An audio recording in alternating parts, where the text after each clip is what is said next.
Good morning, good afternoon, good evening, everybody.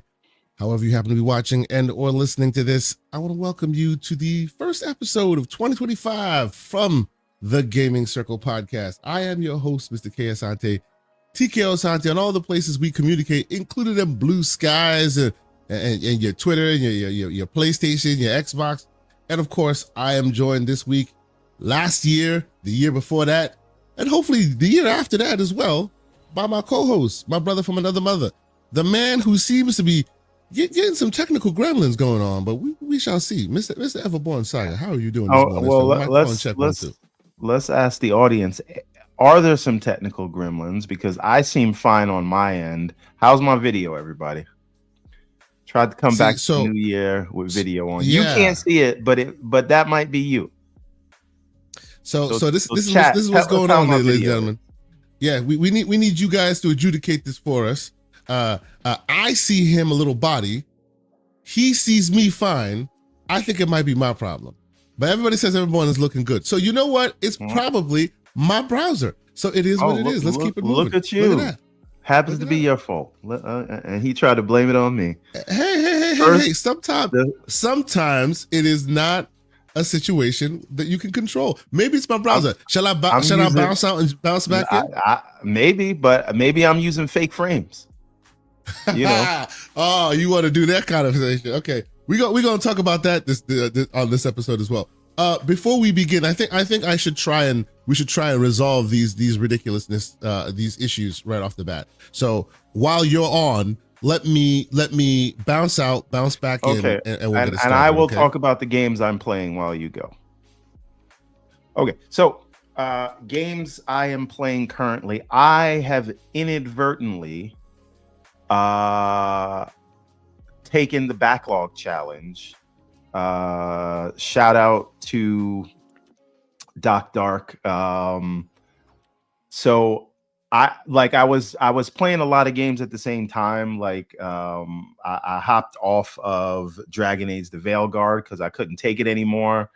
And then I went to Indiana Jones, which I liked, but like there was just other things coming out that was pulling me in different directions. I bought Stalker and never started it. Shout out to Dr. Dry Rub Soldiers. The 2024 game of the year that came out in 2022. But I decided I was going to go back and play some smaller games that I knew I could finish, in a couple of days. Because I still need to play Metaphor and things like that, but like Indiana Jones 30 hours, Dragon Age the Veilguard 80 hours, it's taking too much of my time. So anyway, I went back and I played Kena Bridge of Spirits on the 4090. It works also very well on this guy here, the Ally X. So I played that and finished it over the holiday break. Very, very good game. And like, except for the final boss, which I think one was a little cheesy, but also not well optimized. Even on the 4090, for some reason, some of the attacks on the final boss would bring it down to single digit frames a second every time he does their attack. It's very weird. But considering the size of that team, like I really, really enjoyed that game. And then I went to I returned to Returnal. Excuse me. I returned to Returnal, which I want to say F that game again. So the same thing that happened to me when I originally played it on day one on the PS5. I waste like 4 hours in this game playing it on Steam. And I have a couple of bad runs, and then I have a good run. I get to the boss with full life, and I beat him. I beat the first life bar, but I got a little risky because I saw the life bar was about to be over. And then I get the second life bar, but I only have like 20% health. And so I go and I beat the second life bar, not knowing there's a third life bar, and then they beat me, and then now I got to do everything all over. And that is after having several bad runs and playing the game for 4.5 hours and make no progress. So that game doesn't respect my time. It is not like other games like Hades that even though it's a roguelite, it does respect your time. I hate this game. I will never play it again. So maybe it's a me problem, but I don't mind a game that is difficult, but when I play Elden Ring, which I am an Elden Lord, I'm not requesting them to turn down the difficulty, as I can just play it over and over again until I beat that boss. What this does is penalize that you have to do everything again and then rearrange how the rooms look so the map changes and your progress basically. I'm not playing that game. I'm not using the mods. I'm done with it. But again, the reason I'm an Elden Lord and I suck at Returnal is because I can just play. I can go to a campfire, and the save spots are very liberal there, and I can play over and over again until I beat anybody that I'm having trouble with. Also, I definitely sort of over level myself in Elden Ring, so I farm very high, and then apparently my audio is going in and out. I don't know what that's about. See, I think there's something going on with I didn't start going in and out until you came back, but whatever. Might be. I also heard a lot of copium as to why you're Elden Lord versus why you're not beating Returnal. I'm just saying, like, go ahead, keep digging your own grave. Right. Go ahead. I don't know. Is the audio still bad? Chat. Yeah, it sounds like the audio is in and out. Okay, what I'm gonna do is I'm gonna leave and come back, because I think when you came in and out, it's StreamYard's 2025, man, and they raised the price. Raise the price for worse service. What are you gonna do? For worse service, what you gonna do, right? I'll be right back, and I'll come back with the other games that I've been playing. But you tell them what you're playing, and then I'll come back with the rest of. Okay, cool. Okay, cool. First of all, there was no Wii mod because I beat Elden Ring on the Xbox, sir, and there's none of that there. And the only reason I didn't play the Shadow of the Erd Tree is because I'm playing on PC now, and my save doesn't transfer. So, okay, it says the audio is good now. All right. So let me continue with the games I've been playing. So I put 4.5 hours on the Steam version of Returnal and uninstalled it, never playing that game again. I hate it. Why? Funny enough, though, it is one of the best gameplay loops this entire generation. But I'm tired of wasting my time. I'm not. Wow. I beat that game in one straight sitting, eight and a half hours. Okay. I loved it. Cool. It was great. But guess what? The next game I decided to play was Sifu, which I also beat in 5 hours. Okay. I beat in like 8 hours, 7.5. At the age of 39. Ooh, well, aren't you slick? So okay. Sifu works for me a lot better than Returnal did.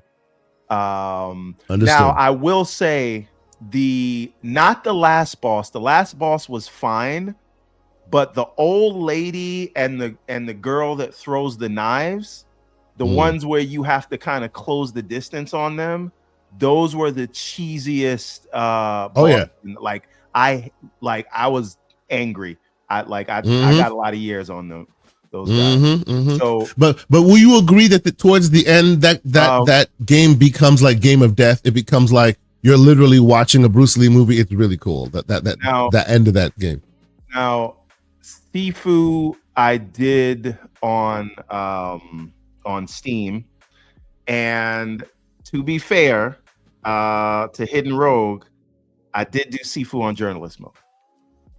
Oh, see, I did mine on normal mode. So how about you eat that there, sir? I played mine normal all the way. Oh, so you sitting here claiming flowers when you played on Evermore Saga mode? No, wait a minute. I'm not hiding the fact. I'm not hiding the fact. I did what I did. I played it the way I played it. 4.5 hours. I think it was under 5 hours.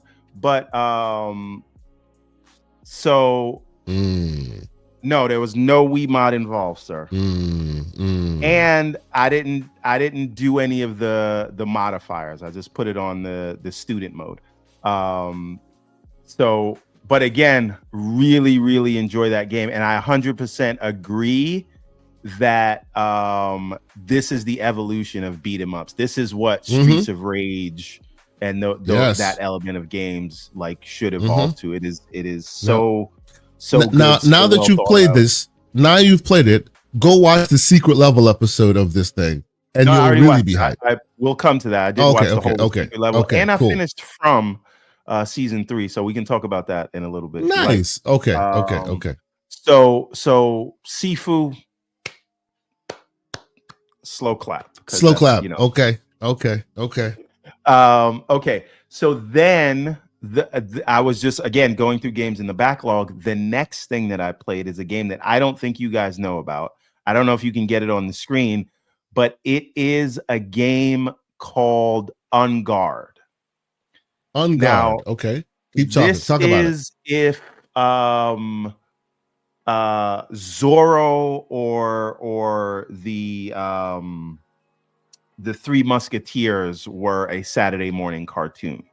Now, what's interesting about this, Garde has a very complex dueling sort of battle system, but that is betrayed by the slapstick humor. It is very sort of it's like, when I say Spanish, I mean Spanish from Spain. It's like a Spanish Saturday morning cartoon. And the sort of dialogue and slapstick humor is something that, like, you know, your 7 or 8 year old would be into. Like, that's what the jokes are. But the combat system is very complex, and it takes into account all of the items in your environment. There's some very like kind of fun platforming in it too, but the way that you duel, the way that you have to break people's stances before you can attack them, the way that you can't get around the dodge and the parry. And it's good because the parry window is very large. So you see that there, you have to sort of parry, use the environment to get them sort of dizzy, or at least get down there the white stance bar, and then you can attack the orange bar. And they can throw 10 or 15 enemies at you at once, and then the enemies get more complex because some of them have shields, some of them throw bombs. These are sort of the easier guys, but you have to manage the dodge and parry and excuse me, throwing the items in the environment here. This is sort of a tutorial piece of it, so there's not a lot here. So you're just seeing crates, but there can be tables, there can be chairs, there can be vases that you have to throw at people. You can knock people into weapon racks. Again, this is the end of the tutorial level, so they're trying to teach you everything that that you had to do. But like, I was surprised how involved the sort of combat system is, especially once you get into the actual levels. It seems very well realized, like a Zorro simulator. It seems very well realized. But again, I was just surprised how complex the combat system is, but then how sort of kind of childish the jokes are. Which, again, it's funny if you're into that kind of slapstick stuff, but it is very, very lighthearted. But like really fun and really involved, the combat system. And then you get, the other thing is you have these panache moves. So you have to parry and dodge enough to get a panache move. And those panache moves will break stances automatically, especially for the people that you fight later on that have shields and things like that. So I'd love to see this combat system in something that is a little more, I don't want to say adult themed, but more serious. But it, you know what, it somebody says PS2 era. I was gonna say it reminds me of a Dreamcast era game. So yes, that's similar to PS2 era. Similar era. Yeah. So you can kick these tables, those chairs. It's very. I thought it was very fun, and I couldn't put it down. Even though, again, I am hesitant to recommend it because I don't remember how much it costs right now. I don't think I paid more than $5 or $10 for it, but like I'm hesitant to recommend it because I don't know if the humor will land with people, and they may say it's too childish. But if you just want fun combat and you can get over the slapstick humor, highly recommend. It's very fun, and it is very the combat system is very well thought out. It looks like the art style and the humor betrays its mature potential combat, right? Yeah, with the benefit. Honestly, people will be turned off by the slapstickiness when maybe that combat would have kept them, you know? Yeah, honestly, I would compare, like, the button scheme is different, and I actually died a lot because I was using the Sifu button scheme, but the core mechanics are very similar to what you have in Sifu in terms of having to break stances, parry, and dodge before you can actually attack. So I had a lot of fun with this. I'm probably going to play it right after this show. Works well on the Ally X, and it does 60 if you put it into the 25 watt mode. It was very weird going from sort of 17 to 25. Like I was at like 30, and going to 25 watt just made it damn near 60 FPS. Almost like there's like 50, 60 FPS. So I will be slanderous in our 2025 outing and say, I say you haven't beat Sifu, sir, until you beat it on normal mode. So come at me once you've done so. I don't disagree, but I needed to know what I was up against, so I may play it again on the normal mode. Yeah, it'll kick your butt, now, bro. I'll be honest with you. I didn't need to use this because I was playing on the journalist mode or whatever, but I would turn on the give back a life when you beat certain enemies. Like, give back a year. I used all of that. You needed it. Yeah. So I may turn that on and play it on normal. You should definitely do that. You actually, any more games you played? No, I mean, I talked about Indiana Jones and giving up on Dragon Age. So it was after I put down Indiana Jones that I said, let me start attacking some of the smaller backlog games. So I'm gonna play Unguard for a little bit longer. I just don't care about the story because it's so childish. So if I do put that down, I may pick up another smaller game to see if I can knock it out. I was thinking about going to because I already bought this and I just never like installed it. Silent Hill 2. Okay. I do know, like, I pre-ordered Final Fantasy VII Rebirth, but that doesn't matter because I didn't finish Remake yet.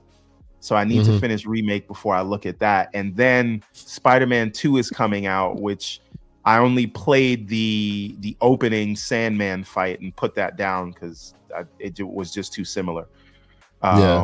So maybe I'll end up playing Spider-Man 2, but I doubt it. But I want to knock out these, like, 10 to 15 hour games that are just sitting there in the backlog before taking on any of these 30 before the big games show up. I get you. Okay. So shout out to AA Ron. What's going on, brother? Good to see you. I hope all is well. I owe you a conversation, sir. He's trying to talk about 2025 plans and Gamescom and things. So we gonna get to that, sir.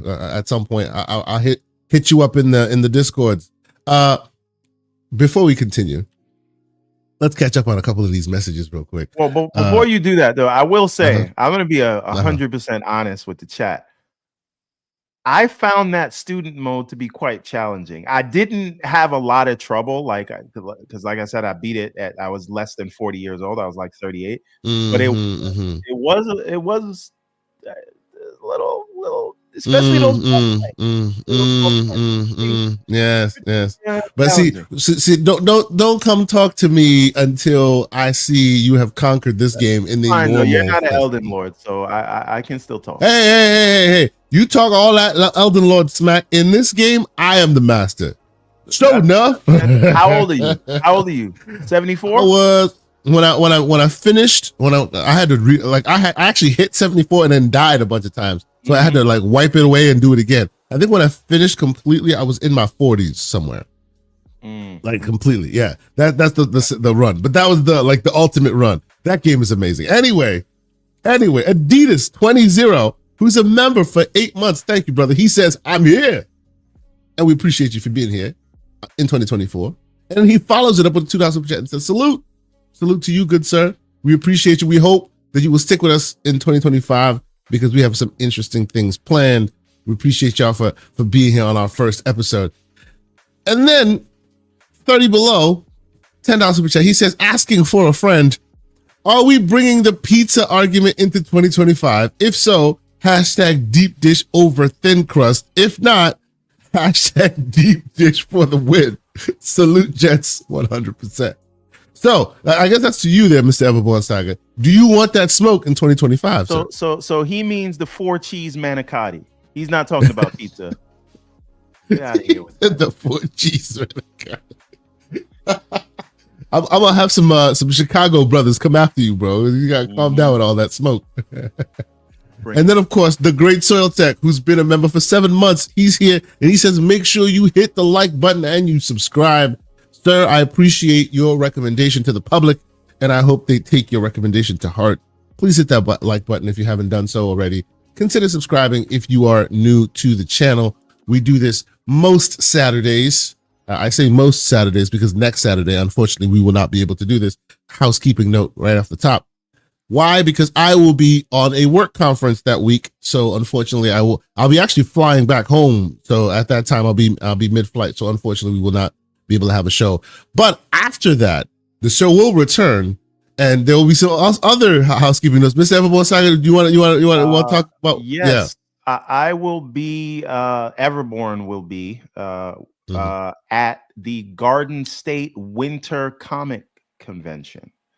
So if you are in the New Jersey area, we will be there. I'll go look for the address right now. So for those that are in the tri-state area and you want to come meet up and maybe check out the Everborn comics if you have not already. Everborn will be at, give me a moment. I want to get the address right so you guys all know. So it is the Garden State Winter Comics Festival. And it is located at 33 Plains Road, Augusta, New Jersey. So he's taking the show on the road. Yes, that will be on the 25th and the 26th, Saturday the 25th, Sunday the 26th this month. So come out. We're going to have the whole booth set up. It's going to be everything we did at New York Comic Con. So you can come out. We'll have all the books, we still have a few of the limited, very few, maybe like count on 2 hands. So if you do come out and you want to get the alternate covers for Ariel's Adventure Chapter 2, we do have a few left. So you can come there and get yours and get it signed and all that jazz. Excellent. Now, not to be outdone though, just because Mr. Everborn Saga may not be able to join us on the 25th, please do tune in because we have a special guest on that episode. I'm actually sad that you won't be able to join us because between the two of us, he's our holy grail guest. We have the Fox that will be joining us on the 25th. Yes, the AKA Fox, if you know Handheld Jesus, AKA Handheld Jesus, absolutely. The man who should be showing all these handheld makers how it should be done. He's gotten his hands on a lot more handhelds than both of us have. Even some of those interesting prototypes that have not released yet. So he'll be on the show. Strix Halo, or you better ask him. Exactly. Oh yeah, absolutely. I'll ask him Strix Halo. I'll ask him. We have a few other questions from the community. So actually, I will say that arm yourself with some interesting questions for that show. I will gladly ask him any of your burning questions about the potential handheld. This man has so much knowledge. When I need my knowledge reinforced, I go to Kerry. So he'll be with us on the 25th. So shout out to him and looking forward to that conversation. BT Maverick 707 with a final super chat. He says Xbox is like Schrodinger's cat, and and is the superposition and cannot be killed. Can they know? Really? I have a feeling that some people may have some pushback. Maybe Everborn Saga might have some pushback. That is a very interesting super chat. No. That's actually I'll pin that. That's very apt, right? Because okay. in the same way we have the roller coaster that is Xbox is back, Xbox is dead. It is like in one universe, Xbox is dead. He's dead. The other universe, he's back. Xbox He's dead. back. He's back. That's right. Absolutely. Yes. And just so folks understand exactly what the show will be like this week, what I want to do is I want to talk about 2025. We are in 2025. We are gamers here on this show, Mr. Everborn Saga and myself. We tend to be I want to know what we all, and I want you to be a part of the conversation as well. I want to know what we all are expecting for all the platforms that we play on. I'm talking about Xbox, obviously. I'm talking about PlayStation. I'm talking about Switch. I'm talking about PC, right? And yes, people here will call this an Xbox centric show. Sure, maybe it may be because if you determine your preferred platform by what controller is in your hand, it tends to be this guy, even if I'm on PC. So we will definitely get into it there. But I want to know what we think is controller. I don't care what anybody says. Hey man, now keep it civil. Says the name of your podcast is limiting your reach. What do you mean, sir? That's an interesting statement, sir. And then we always love that. Yes. Xbox has died every day of the last 10 years. Yep. They have more lives than a cat. Like they just keep coming back. It's amazing. Absolutely. Schrodinger's cat, as it were. Thank you so much, BT Maverick. So okay, let's get this thing started, right? So yes, let me quickly talk about get back to quickly talking about shout out to Link, aka Gaming Since Ness. Very good brother in the community. If you are not following him on X or somewhere else, you should be. All about interesting gaming conversations, that guy. Thank you for being in the chat, sir. Salute to Link. That's awesome. That's great. That's great. So okay, real quick, before we get to some of the stuff we want to talk about moving forward, I want to quickly just talk about what I've been playing. And funny enough, you are not aware that I have been playing this, but I need to give you some flowers, sir, because you sir are the reason that this game has become part of my can't put it down, keeps messing with me. If I'm not playing it, I'm thinking about playing it. And if I'm not playing Balatro, I'm playing Windblown. You know what we did forget to talk about, and I completely forgot about this. Sonic Galactic, because we haven't done a show since we talked about that. Is this on your list? We will. On my list? We will. Okay. We will. That's the next one. Okay. That's the next one. And I actually have footage of it. Yes. Yes. Absolutely. That's a whole thing. Absolutely, we will. But yes, Windblown. Watching the footage of it right now. You talked about this at some point, right? Yes. And you were like, "Hey, this is something you should try." And the traversal system and the platforming and the way that the combat moves and how it works. Hold on. Is this your footage? No, this is not my footage. Okay, because I just saw a triangle and I was getting ready to be like, "What's going on?" Instead of no. Why? Like, okay, all right. This is not my footage. This is YouTube footage. Right. This is not my footage. Calm down. I'm just making sure. This guy trying to console war right now on the damn show. No. What are we doing? I'm not console warring. I'm controller warring, and I don't apologize. You're controller warring. Okay. There's one superior controller, and I will not have any other discussion about it. Wow. Okay. I think there are some people that are gonna come for you on that one. I'm gonna leave that one alone. It is what it is. Come. He said, "Let them come." Okay. Shout out to the great Pixelbit G with a fat out super chat. He says, "What part of gaming circle are people confused with? That impasse? All hardware and games." Emphasis. Cheers, Jules. Yes, it does. It does. That's why it is not called the Xbox or PlayStation or PC anything.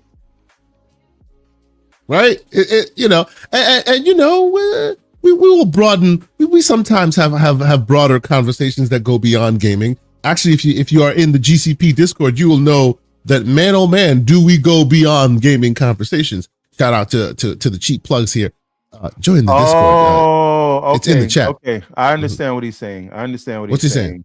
For SEO reasons, you may just want to, for the name of the show in the title of the YouTube video doesn't need to have the name of the podcast in it. Oh, I see what you mean. That's okay. Odd. Okay. Yes. And that actually that is a byproduct of the tool that we use to broadcast. We can fix that, modify it. Thank you for the feedback. We appreciate that. That's good. Anyway, so yes, I've been playing Windblown. I don't need to belabor the point. It's a great game. I think it's like I see what you mean with the traversal system being the dash system needing a bit more oomph because there's no jump, right? Yeah. I see that. Yeah, I've come to realize that how much of a I don't know if it's a pain point, but it's a choice. It was a choice they made. Different, and you have to get used to it. You have to get used to it. But once you do, boy, you can really chain together some awesome combos, and it gets challenging and stuff. It's really cool. I've been having a great time playing it. Oddly enough, whenever I have a few minutes to kill during this holiday season, if it wasn't Balatro, it was this guy that I pulled out and I started playing. So got it on a pretty good sale during the Steam winter sale. So I decided to pick it up and been playing it whenever possible. It's really fun. So if people want to check it out, it's still in early access. I think they're still adding more content to it. It is called Windblown. Mr. Everborn Saga recommended it, and I now too also recommend it. It is a fun time, and I hope the story gets better and stuff. I like it's got like classes, and they all of it represent differently. It's really cool. I really had a great time. Yeah, is it still in early access? Because my policy in early access is I usually support them just to if it's a project that I think is interesting. I try it in the beginning to see what it is, and then put it down until the 1.0 release. This is what I've done with Hades 2. This is what I've done with No Rest for the Wicked. This is what I'm doing here. This is what I'm doing with Towerborn. I liked your trailer. I'll see what it's about. Treat it like a demo, but I'm not touching. And then I come back to you. Yeah, I'll come back to you when you're 1.0. The great AA Ron in the chat. He's pulling my card right now. He's asking, but did I beat the boss in the demo? Yes, sir, I did. Calm yourself. Don't come for me unless I send for you. What you trying to say? And Link, this is a roguelike. Yeah, it is a roguelike. It's a very fun, interesting. It reminds me a lot of Towerborn. It really does. It has Towerborn energy for some reason. I don't know why. But I feel like it's more well executed than Towerborn. The combat, to me, to my mind, feels a little bit better. I think it's a purchase. Do you disagree? I think it is. It is definitely worth a purchase. It's a fun game. It's good. They got my money, so yeah. There you go. So yeah, there's that. I've been putting a lot more time in that than I initially thought I would. I saw it on sale because Everborn Saga had mentioned it. So I was like, you know what? Why not? Let's do that. And then I gave it a shot, and I really liked it. And now I wanna wait until it's complete, and hopefully it all turns out the way it was supposed to. So okay. Let's talk about this. Hold on. Right Aaron says, whenever somebody says it's the same developers as Dead Cell, that comes with a big caveat. Just saying. Why is that? I don't understand the what's the caveat? I thought that isn't it the ones that is it the ones that made the DLC versus the core game or whatever? Understand that reference. Yeah. I thought it was because I know some of them are either the ones that made the DLC or the ones that made the core game. It's one of them. They're not all the same dev, I think is what Aaron is meaning. But yes, please put that in the chat and we'll speak on it. Well, but while we wait on that, seems like it was the A team. It wasn't the B team. Okay. It doesn't seem like it's a B team. Yes. While we wait on his response, let us talk about the game that threw me for a loop. I'll be honest with you. It threw me for a loop. Okay. And shout out to the man, he and I and a lot of us in the chat, again, cheap plug, join the Discord. He brought this to my attention. I was like, oh, here they go again. Sega contingency once again trying to beat us over the head with the tired old excuse. Get out of here with all that. And then I played it. Oh boy.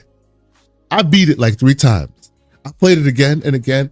It is a fascinating experiment.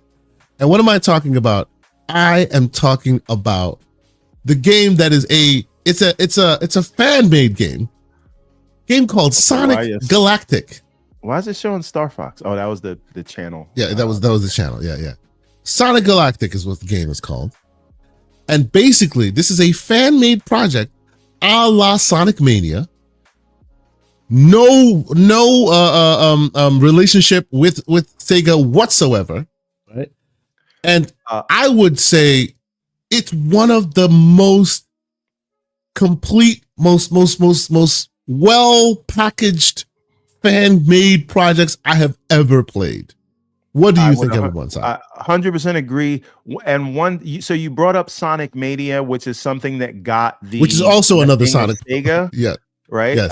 From fans that were making a game, and Sega decided to actually publish it and help them with it and help them flesh it out.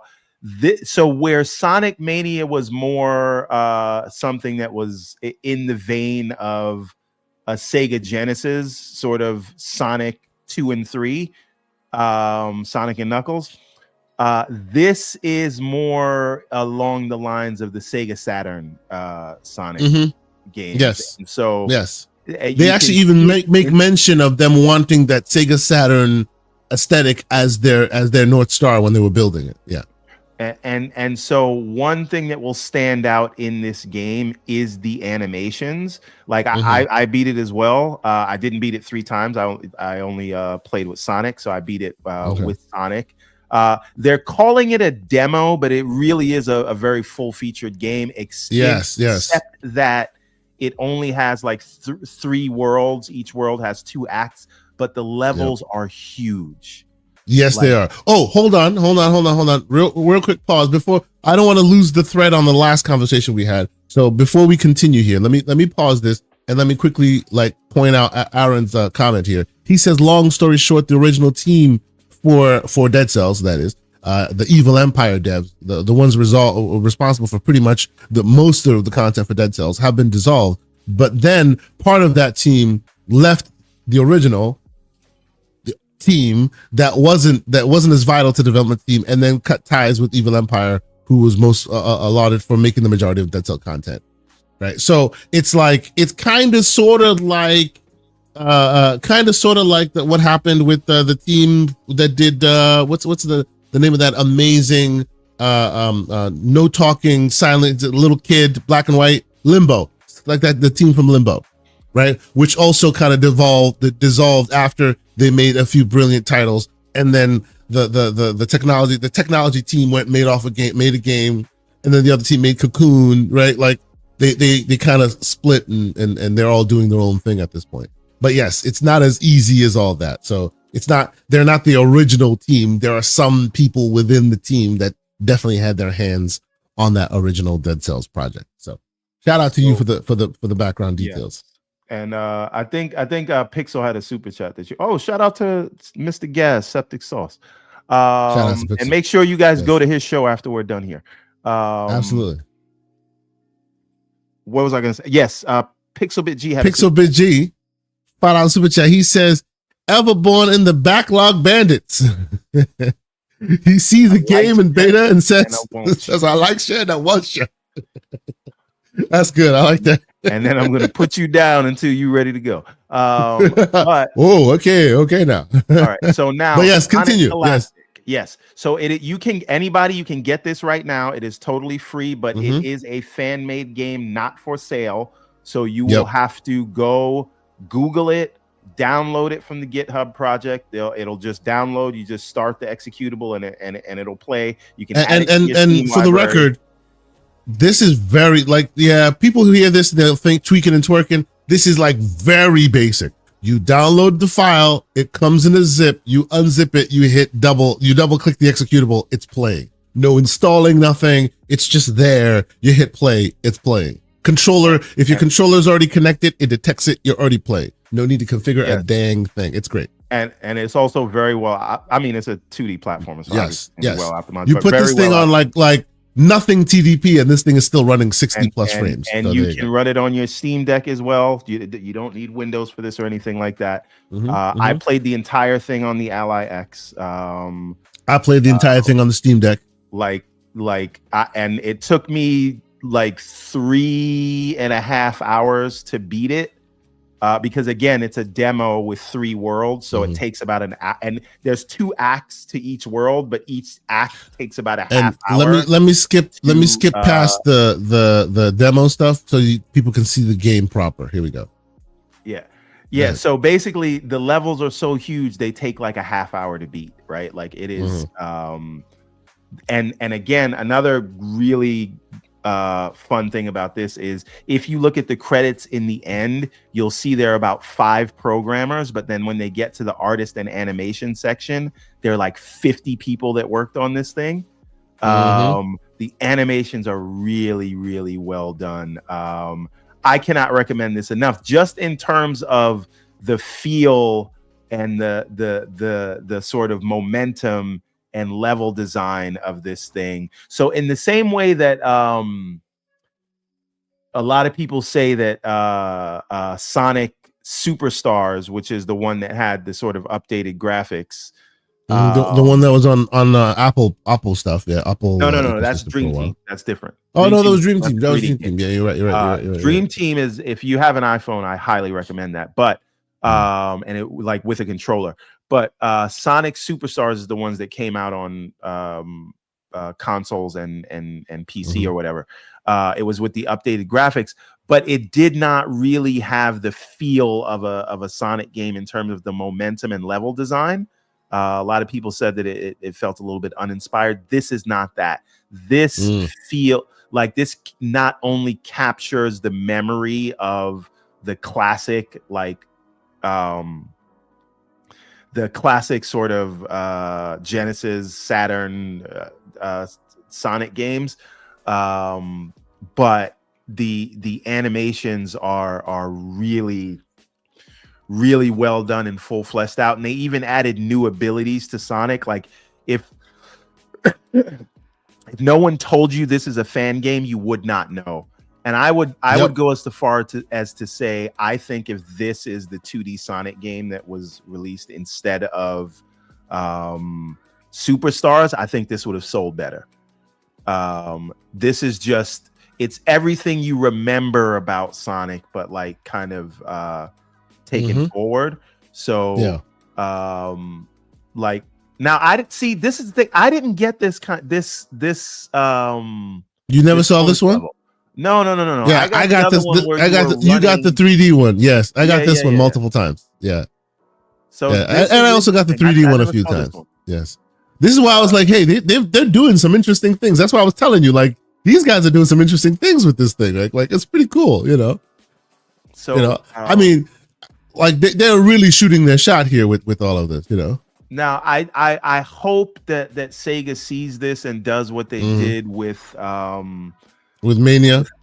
Mania, but I don't know that kind of worked, that the relationship with the team that worked on that actually worked out with Sega, because I know they had complaints. So Sega a little bit of some issues, something like that again to kind of like co-sign it and like help them finish it. But I really hope they do. But again, even if they don't, this is right now, you can play this right now, and 3.5 hours you can beat this game. And then if you'll get more time with it if you go back and play with Knuckles and Tails and the other characters that they let you play with. You'll get more than that out of it.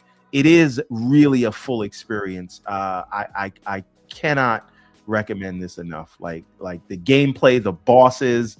Now, one complaint I would say is the bosses need a little bit more fine tuning. There's a little bit of they're a little too easy. But just the smallest bit of QA I think could, or smallest bit of jankiness in terms of things that QA should have caught, and I think that would have happened if this was like a full release. But as a demo, it's great. But I like, to me, the thing that sticks out here is the level design. You can literally get lost in these levels. Yes, you right? can. Yes, you can. Multiple times, and I did many times. Yes. Speak on the additions that they added. Right, like they added some mechanics that even the original games do not have, and it's for the better. So there's this thing that what they really did before the mechanics, what they really did in terms of when you jump on a ramp, how it changes your velocity and momentum. Mm-hmm. And then the cat, and I do think this needs a little bit more fleshing out, but Sonic, again, I haven't played with Knuckles yet, but Sonic has a new move where you can kind of spin on a wall to kind of jump off of it. If you know Sonic, he doesn't have wall jumps, right? But what if you spin in the air, you can get traction off of a wall and jump off of it to do something else, and that changes the some of the fundamentals of just controlling. This is the bonus level I play, by the way. The 3D bonus level, yeah. You can use that wall spin to also jump from the ground and then start in a spin to the ground. Yeah. It changes a lot of the dynamics of what you can do in it. But it's interesting. So real quick on that traversal mechanic that you're describing there, I found it giving me abilities that I never thought I could in a Sonic game, which is you set up the spin hasn't happened because you haven't touched the surface yet, and even if the surface is the side of a wall, it helps you traverse up that wall because you've already set up the spin. It's really cool. Like as soon as I discovered that, I was like, wow, even Sega themselves have never thought to do this. This changes the fundamentals of the game. It's really cool. Like, very interesting idea that they did that. That being said, I do think the feature itself needs a little bit more fleshing out. A little bit more fine tuning. Yeah. I never felt fully in control of when I was doing it. Sure. So I just think and again, this is just something that could be tweaked with timing so that more can get to it. But again, the changes that they've done there, and this was the bonus levels that I found that you're playing here, not the first one. This is the part that I think needs a little bit of work. I don't know if this works for me in terms of a bonus level, but again, these are things that can be ironed out with. And by the way, folks, if you're looking at it and you're going, why does it look as choppy or whatever? It's probably because they resigned to limit themselves to Sega Saturn technology, right? So although the mechanics are as modern as possible, the technology backbone, even though they could have gone further, the team that made this wanted it to feel like, hey, what if the Sega Saturn was really big and really major to the point where they got a chance to make a proper Sonic game? So that's what this is. So everything is fitting into a Sega Saturn technology framework, and as such, its limitations as well. So that's why the whole world is green. That's why you may not get such a definition. It's because they could have done that, but now it won't fit on a Sega Saturn. This all fits on a Sega Saturn. So it's pretty cool. Themselves to the color palette. The colors, exactly. Yeah, right. So they made every decision was made for that specific purpose. But what blew me away, and y'all know, we talk on this show pretty frequently. You know, Everborn Saga is I would say is far more an unabashed Sonic fan than I am, but I've played every single Sonic, and I continue to play almost every single Sonic because I have little children who I introduce Sonic and other games to all the time. So all of these are very fresh in my mind because I play them frequently and I interface with them pretty often, right? So as recently as this holiday season, I've played through Sonic 1 with my kids. So I play pretty frequently. So even I, who may not be predispositioned to be all like, oh my God, I love this, then he's my mascot of choice, this game blew me away because it's just so surprising that someone or a team who presumably has no affiliation with the source, the company whatsoever, is not only able to do such a good job in being I guess what you would call what do they call them? Hey, Paris is in the chat. Shout out to Paris. He says check your DM. Oh, it says check the DM. Okay, we'll do that. We'll do that. Shout out to Paris. Lily, what's going on, good sir? Hope you're doing well. Not only are they able to do a reference design of that game and do it as justice as they do, but then they do new things, right? They're doing new things in this world, and it's even better in certain instances. It's almost like Sega did it for them. Like it's fantastic. Listen, here's the thing. I would say because I think I might like this better than Sonic Mania. I would say this is the best 2D Sonic since Sonic and Knuckles. I can say that, yeah. And again, the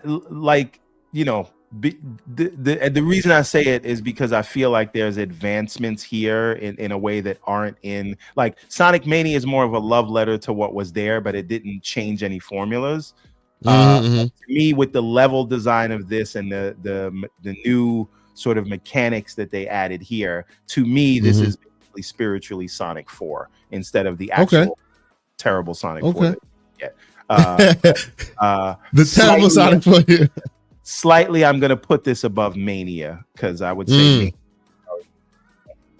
playing this just because of the advancements, even though it's a lot shorter. I'm going to go with this, and I really hope that I don't know what Sega wants to do just because of that. And so far the Sega ninjas haven't come after them, so at least there's a plus there, right? Will come after them, but my thing is Sega is usually on board with allowing people to, like, they usually embrace this stuff, right? Like, Sega didn't make Streets of Rage 4, they gave it to Dotemu and Lizard Cube to make because they trusted them with that IP, right? They trusted Sonic Mania guys. But what Sega is trying to do and closely manage the IP now, and the experience they had with Sonic Mania, I don't know if they will embrace this just because of what they're trying to do with this project has been in the works since 2020 based on the website, the readings I did there. So, like, for now, they've let them live. They've been doing their thing for a minute. This is the second demo or the third, I think it's labeled the third. So there have been other demos of this kind out there, but I think we should keep an eye on this. Let's put a button on this topic and say, folks, if you are any kind of fan of indie development in general, and Sega and old school a mascot like Sonic, this should be and stay on your radar as it moves on. Either we'll hear them, reach their full fruition and hopefully get the buy-in from Sega, or we'll hear this whole thing implode sadly, and we'll cover that when we get there as well. But okay, so let us move on from this topic. I have said that on this show this week. Last thing I'll say on that is, if you are one of those people that think Sonic fell off from the 16-bit era, I recommend you play this game. This is what absolutely. Yep. So what I want to do, I want to talk about every single platform that we game on and what we're excited about and what we're expecting for 2025, right? And that is, you're talking about your Nintendo platform, right? Which has some interesting things afoot in 2025, right? We're talking about your PlayStation, which will also be interesting. We're talking about the Xbox, and we're also talking about the PC. Now, when we talk about PC, we're talking hardware. PC, we're talking about, new games that will potentially come, and of course, handhelds and all that other great stuff. And in talking about hardware and PC and all of that handheld stuff, of course, I will not belabor the point. I must welcome our CES correspondent, ladies and gentlemen, Mr. Paris Lilly. Good morning, sir. Happy New Year. To the show. Hey, good morning. Happy New Year. How you brothers doing?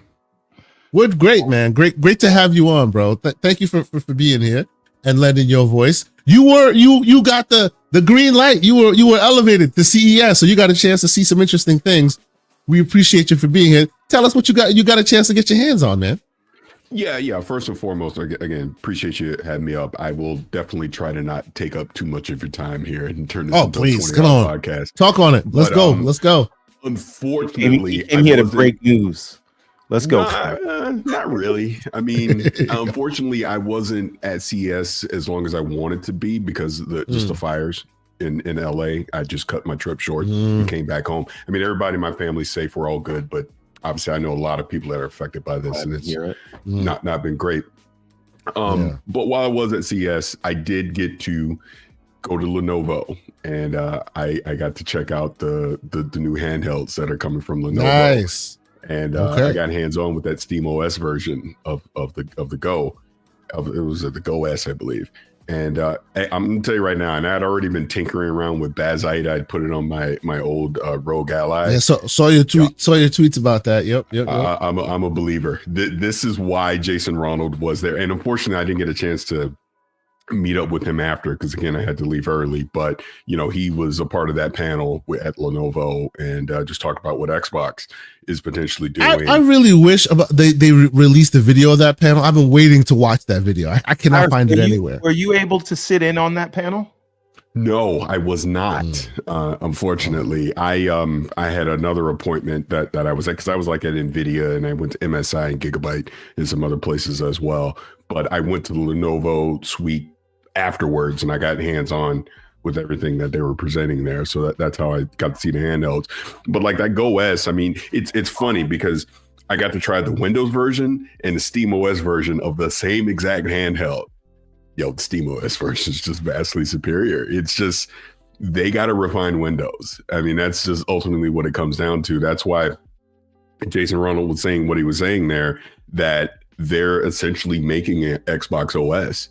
They're going to bring the console bits of Xbox into Windows and vice versa and come up with this hybrid thing. The fact that Valve themselves now is, oh yeah, you don't need Bazite. We're going to offer it to you straight up. I think starting in April, they're going to do that beta where you're going to be able to just install Steam OS on any device that you want. Windows is going to have to, or Xbox is going to have to follow suit with that because Steam has the opportunity, or Valve has the opportunity to basically dominate that PC hybrid handheld market with Steam OS because it's just simply better than Windows right now. So this is the I think predicament that I think they're in. Like the state of Windows is such that people are so excited about Bazite and Steam OS because the user experience of Windows is so undesirable for gaming. Exactly. Which is weird because it is where 90% of PC gaming takes place. And people use it not because they want to, it is just begrudgingly because of the compatibility. Yeah, 100%. And it's funny because like I said, I just put Bazite on my Ally and obviously it was running Windows before and it was always, yes, you can play the games on it, but it was always cumbersome to get to the actual games that you want to play. I put Bazite on it. It's just essentially Steam OS and boom, it's just way easier to do. And the functionality of it was just vastly superior. So like I said, Windows, they got some work to do. They 100% do. So, I mean, we'll see what they deliver in the first year here. The reason this is tolerable for me is because it is because of big picture mode in Steam. Yep. It's not because of, and that's what I launch into, right? It is not because, like I enjoy using Windows, right? So it like, I'm trying to get my fingerprint. See, that's what I'm in. I'm just straight Steam OS, right? Not Steam OS, but big picture mode on top of Windows. And so this is what I need personally on the Xbox side is for me, like, I don't care what they're doing, all the multi-plat, whatever. I need them. If the energy is this is an Xbox, then let me feel like this really is an Xbox and bring that experience everywhere. And I'll tell you a story. Like I've given away 3 Steam Decks now, right? Because I had the original LCD, and then I got my nephew an OLED for his birthday. And my OLED I just gave to my brother because he was still on the Xbox One S and he wanted to play Marvel Rivals. So I gave him my Steam Deck OLED because I have this Ally X. These are not technical people, my niece and nephew and my brother, right? They're the most casual of casuals. I've given them these devices and added them to my Steam family so they get my library. I have not gotten not one tech support call, They just use it as though it was a console, and they don't think about it. It doesn't matter that you can go into a desktop like that. It does, like they just have the library right there. And people say, well, the Steam Deck didn't sell, more than 10 million units. You know why that is, Paris? Because you can only buy that through Steam. What this Lenovo Legion Go S, and what I would presume Asus and the other handheld PC manufacturers, they have the distribution channels to put these things in Best Buy and Target and Amazon and everywhere else, as well as market them. And that is, I think, an existential threat, because the reason Steam machines didn't work before is because they wanted developers to port things to Linux. That's not the case anymore. You don't have to do that no more with Proton. Nope. Can I ask a question? Yeah. Let me interject and ask a question specifically to Paris. I didn't get a chance because connection issues or whatever. I didn't get a chance to ask this before. As you saw, I heard you saying something to the effect of, that's why Jason was there, right? And that's why I'm so interested to watch that video, watch the conversation there, because before the conversation happened and people got the transcripts, it was we heard like, oh, this person will be there, that person will be there, that person will be there. And the first thought is, if they're going to bring out a Lenovo device that has Steam OS on it, why would you bring a representative from the existing ecosystem or existing operating system that no one likes there, almost to rub their face in it or something, right? Like, he must be there to do something positive. It can't just be, see, now your OS is no longer necessary and you're going to sit there and come and deal with it. Obviously, that's not why he was there, right? So I guess my question to you is, what initiatives do you think they are taking, Jason and team, that will make them be competitive, sitting alongside the greatness that we all know is SteamOS? Because there has to be something. Right, it's not going to be status quo. What do you think? Yeah, I'll answer that, and this actually pivots right off of what you was just talking about, Everborn.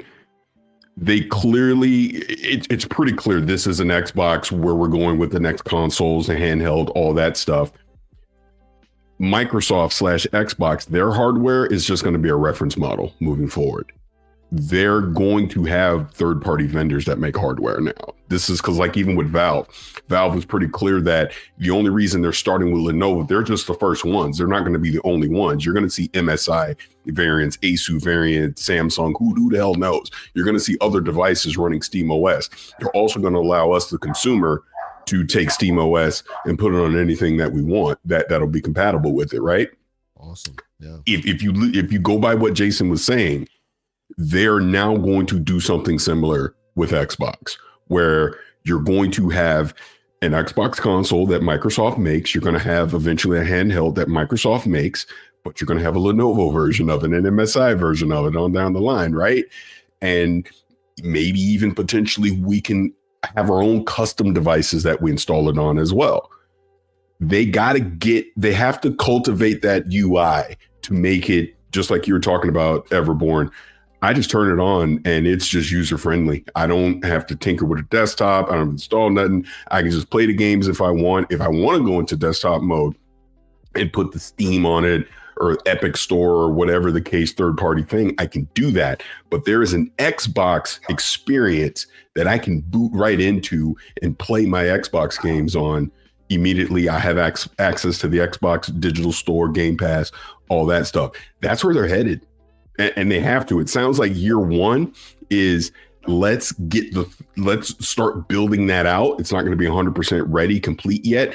I don't think they'll be ready to do what SteamOS is doing until we get that next console or the handheld or whatever it is. I think that is now 1.0, but I think we're going to start to see layers and improvements with Windows to make it a more customized, user-friendly experience, especially on a handheld. Because obviously, if you're on the desktop Windows, you're on a PC, we're already used to that.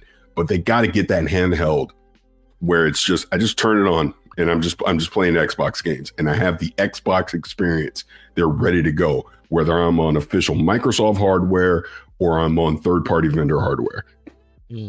So I what I'm interested in is when we talk about Xbox OS as a thing, are we really just talking about a mode of Windows? Or will this be a completely separate operating system that people need to install and vendors need to ship I with? think it needs to be. This is, and again, speculation.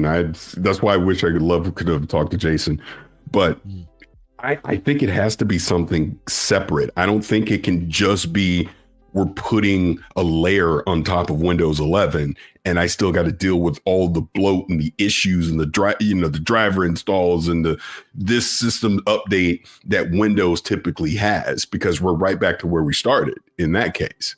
Right. So I do think it needs to be a custom, basically a forked experience of Windows. That is, because think about it. The Xbox right now is a forked version of Windows. That's what it is. It's still Windows. It's just they've streamlined it so that it just sits on that hardware and you can put it on your TV. They need to do something similar, I think. So I'm gonna go the opposite direction in terms of what I hope. I don't know if hope or anticipate is the right word to use here, but I think they'd be better suited. Again, as you said, the Xbox that you have in your living room right now is based on a Windows kernel. They're just not running the sort of Windows Explorer shell, right? Exactly. And they don't have all the extra services running, right? But to me, the way to go is say, if you tell this device it's in game mode, it is just going to bring up the Xbox shell on the same Windows kernel. And just like in the Steam Deck, when you hit your power button, you can say, hey, I'd like to now go to desktop mode. And then that would bring up proper Windows. But this would be something that anyone with a Windows-based gaming PC could take advantage of if they want to. And those who want to tinker can go into desktop mode, download their games from the Epic Store or Steam or whatever. That only solves part of Windows' problem, though, right? That only solves, to Paris' point, that only solves part of Windows' problem. What I'm saying, though, is if you're in that game mode, that Xbox mode that Jason Ronald talked about with The Verge, then all your services aren't running in the background that are taking up these things. I'm thinking that component is, of it. That is sort of the sort of tiny 11 mode, like nothing's running that you don't need. You only have this Xbox game, like shell. bare bones Windows and a front end. Right, and then you manually and even that bare bones Windows won't as, even run until you initiate it, because the shell shouldn't even be back there until you initiate it. Kind of like Linux does today. Right, but for this to get the kind of penetration that they need, I think it should be able to be available to anyone running whatever. To anyone, yes. It needs to be a component within Windows. I agree. Yes, I agree. Yeah, 100%. Yes, it needs to be a component within Windows. That is the issue with the fork. If you fork it, then it's only going to be on very specific devices, and getting the buy-in you need will be very difficult because you have to convince people to install it. If it is just there as a mode that you can go into or ship with and start with, but still switch to desktop anytime. Now, here's where I put my IT security hat on. And if you're telling me that that's going to be a standard part of Windows that I'm now introducing into the corporate world, whereas there's this game mode, I get there's GPUs, you can probably disable it and all that. I just wonder if it's worth that bloat effort. If that makes sense. I'm sure there's all kind of conversations that are going on, because you have to think about the enterprise side of this. Then you have to think about the consumer side of it and the gamer side of it as well. So let me speak to that real quick. Right. I have this machine right here. This is my corporate machine. This is what I work with. Right. And until recently, I could go to the Windows Store.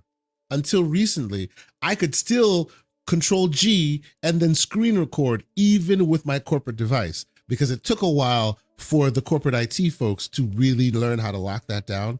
But oh boy, can they lock it down now. Now you can't do damn we do thing. too. So this, right? So this can just be, it can be modularized as all of the others have, Yeah, right? More or less based on plugins that Windows offers, more or less based on what the use case of the device is. Right. But the reason I bring that up, and real quick, everyone, I just want to get this point in there. The reason I bring that up is you want this to be as simple of a process as possible, because if I'm offering this to the average consumer that is not very technical, I don't want to create an extra layer of any kind of confusion with the install. Like, oh, well, how do I get to the game mode? How do I get back? How do I do? You know what I'm saying? I want it so people that want to play an OS that plays Xbox games, here you go. Well, but I guess the point that Everborn is making, and Everborn, correct me if I'm mistaken, but if you were to in that paradigm where you buy this Lenovo Legion Go S, right? When you boot it up day one, it does not boot up with desktop. You don't see any Windows paraphernalia whatsoever. It is hidden to the point where you must initiate it before Windows reveals itself because you chose so right? If you're talking about another paradigm where you're on a desktop, you must then choose to turn on the game mode in order for it to happen. So depending on where you interface with it first, it comes by default already in the mode it should be in. So the goal is they can't be stupid about it the way they were with Windows 8, right? They wanted to do this touch first tablet interface so bad that they put it on Windows Server 2012, and you have these tiles on a server machine. That is not like that was not righteous. Absolutely. But if you look at Windows today, if anyone has installed Windows recently, they ask you, what's this PC for? Is it a gaming PC? And then they'll turn off certain whatever. It doesn't go very far enough, but it needs to go further. When you buy your device and you're turning it on, running it for the first time, and they say, is this a gaming device? Cool. Now that you've clicked yes, it's a gaming device, you're in the Xbox mode. And then you can manually, again, their homework has been done for them.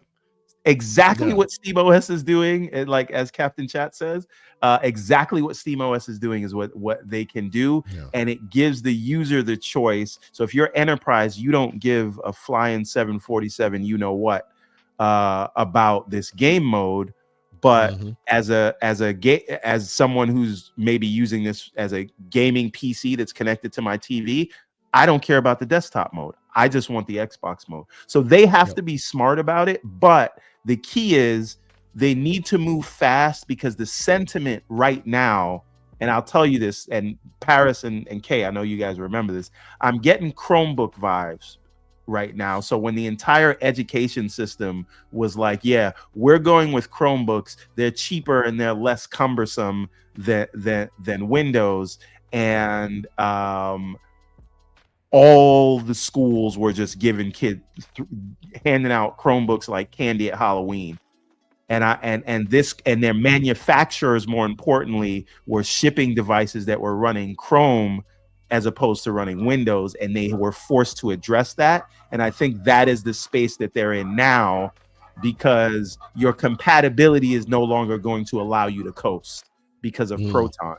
And so they're going to have to, in the same way they had to meet Chromebooks in terms of price and licensing for education, for the gaming market, they're going to have to meet SteamOS in terms of ease of use and allowing these things to be on store. One thing I want to ask you, Paris, before we move on, is you've installed Bazite on your ROG Ally, the original one, right? Yeah. I have installed Bazite on a $400 mini PC that I have running in the living room.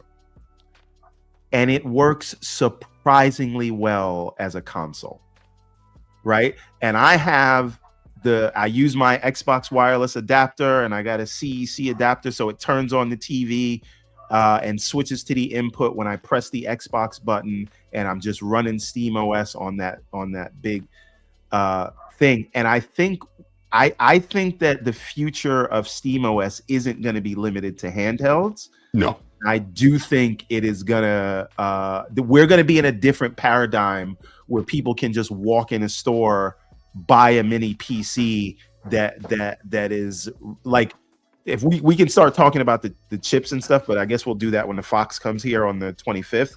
But Strix Halo is my guy. yes.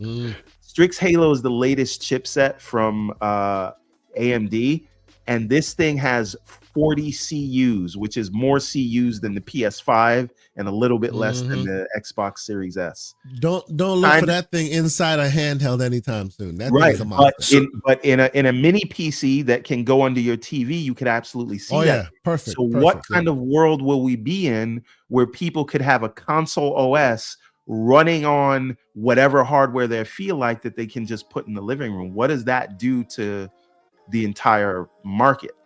So if I can jump in on what you're saying, because I was going to pivot to this anyways. So I got some winks and some nods, nothing official on the record, but some winks and the nods. Oh, that's 100% happening. Even when I was over at Asus and I got to see their new NUC lineup. Why not?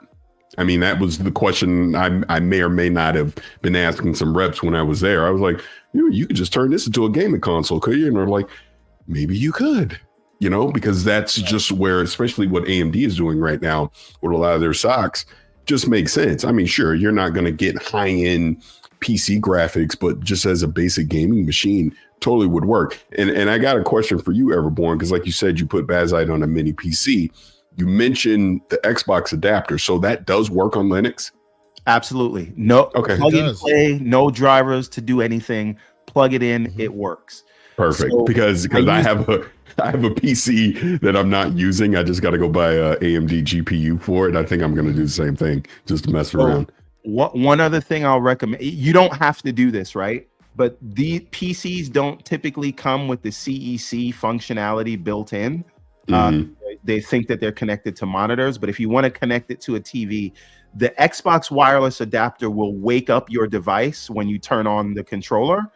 But if you add the CEC adapter, which you can get off Amazon, that will wake up, that will turn on and off the TV and switch to the input when you turn it on. Just look for HDMI CEC adapter on Amazon. You get that. It is plug and play. There's literally nothing you have to do. Just plug it in, plug your HDMI into it, plug it into the device, and there's no technical thing that you have to figure out. So Xbox wireless adapter for like $15, CEC adapter for $40 if you don't want to have to manually use your remote, and run Bazite on there, you have a console. Straight up. So go if I can say one other thing before you go, just one other thing. Yeah. But just the overall sentiment I got is that when SteamOS is readily available, and it looks like April is the target for that, expect to see other hardware start to come out and not just handhelds. That was the sentiment I got at CES. Now, I want to ask you a question, Paris, to that end.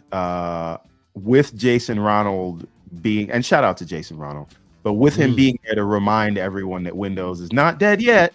Yeah, exactly. When do you think, knowing that there's a beta coming out that will be generally available for SteamOS, and we know more partners are going to come along throughout the year, when do you think Microsoft is going to have their sort of Xbox OS available for people to download, like at least in beta form for insiders? Because I feel like they're going to have that out around that time, because the zeitgeist around SteamOS is going to spread like wildfire.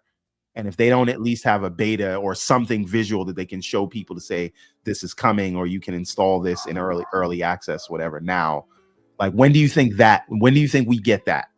Here's my guess.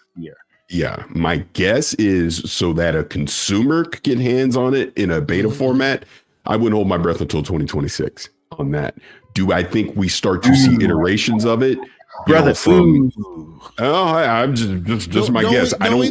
Don't we think that's a little too late? I mean, especially considering the fact that we've been waiting. It's like everyone's been waiting for it. It's been Microsoft's show, and they wait until others establish themselves and solidify themselves before we even get a taste of a beta. You asked me what I think. I'm just telling you what I think. Look, I'm not saying it's your fault. Yeah, I forget I the need to analogy, get on the but phone with Phil and tell him to get their shit. No, okay, go ahead. no, but I forget the analogy. But there's an analogy, and I'm gonna butcher it. But something about steering a battleship like it takes time. You know what I mean? Like it's slow. A battleship Think about it. Microsoft is the way I heard that analogy. Yeah. But Microsoft's a huge, obviously one of the biggest corporations there is. So to get that to a consumer level where we can actually go hands on with it, if Jason Ronald's talking about it now in January 2025, I don't see that happening by the end of 2025. I would imagine it's 2026. But like I was about to finish saying, I think we'll start to see iterations of it throughout the year, kind of like what he was saying. Like imagine Summer Game Fest, Xbox Showcase. I could see them showing it off there. You know, they are, Surface team is always doing hands-on stuff. Like even when I was just, I went to a Surface event late last year, they were showing me some early iterations of them customizing the UI experience for the Xbox app. So nice. It's coming, but I don't think you see, like if Steam isn't even ready to do it, not till April, what the hell do you think Microsoft is going to do? It's like, I don't expect it anytime soon.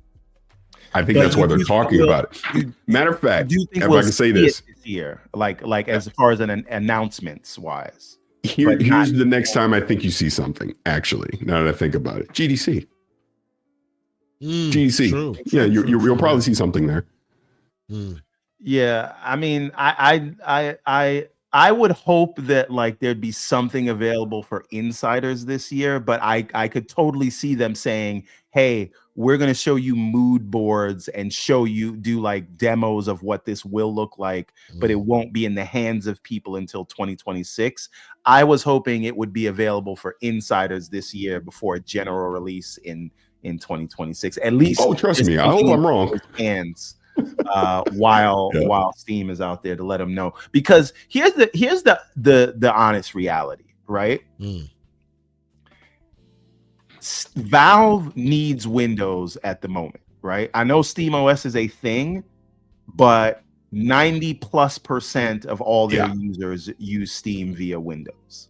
Valve needs Windows like Microsoft needs the console base. Sure. For now. Exactly. Until that OS takes off. But let's be honest, as amazing as Steam OS is, right?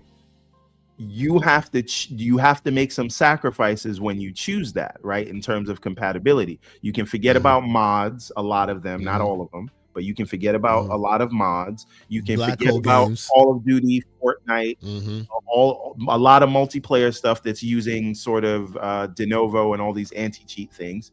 So those are things that you have to give up when you choose to go to Steam OS. And the reason we don't like Windows is the user experience. So if I said to you, Paris, hey, here is an Xbox OS, something you're familiar with and it's user friendly, but you still get all the compatibility of Windows, which OS do you choose? And I think that's what Jason Ronald is essentially saying. Exactly what you said. I think that's the ultimate goal on what they're trying to do.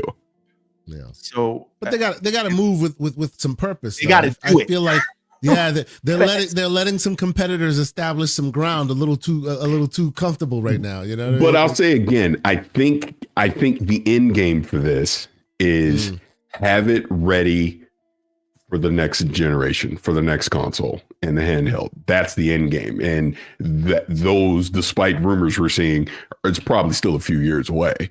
You know, I don't think that's 2026. Me personally, I don't think it is, but maybe it is. So we'll see. Yeah. Did you get your hands on gargantuan tablet consoles like this? Like, this is ridiculous. I was holding a TV in his hand. He's holding a plate. Holding a 32-inch monitor. So my hope is that I don't believe it will be available for the general public until at least 2026, like you say, Paris. But I do have a hope. I don't know if this is hopium or expectation, but I think I think insiders will at least get to play with this thing this year. For those and I would love it because I would definitely sign up to be one of those insiders. I would love to, have the opportunity to take away. Right, we would. You're damn. No, I hope you're right. Like I said, because I don't want to take up too much of your time, I'll just wrap this up quickly by saying that was the main thing that I took out of CS. Like I got to see all the LG TVs and stuff and all this amazing. And I'm like sitting here about to make a dumb business decision to go get a TV I don't need. But where we're headed with these customizable OSs and the handhelds and the mini PCs, like you were talking about on your television, the hardware landscape is absolutely changing, over the next few years. And it's exciting because it's so funny, all these Nintendo Switch leaks that are happening. Nintendo started all this with the Switch, and now you're starting to see the other competitors starting to catch up in their own unique way. And obviously Valve is leading the way with SteamOS, but Windows is going to have something.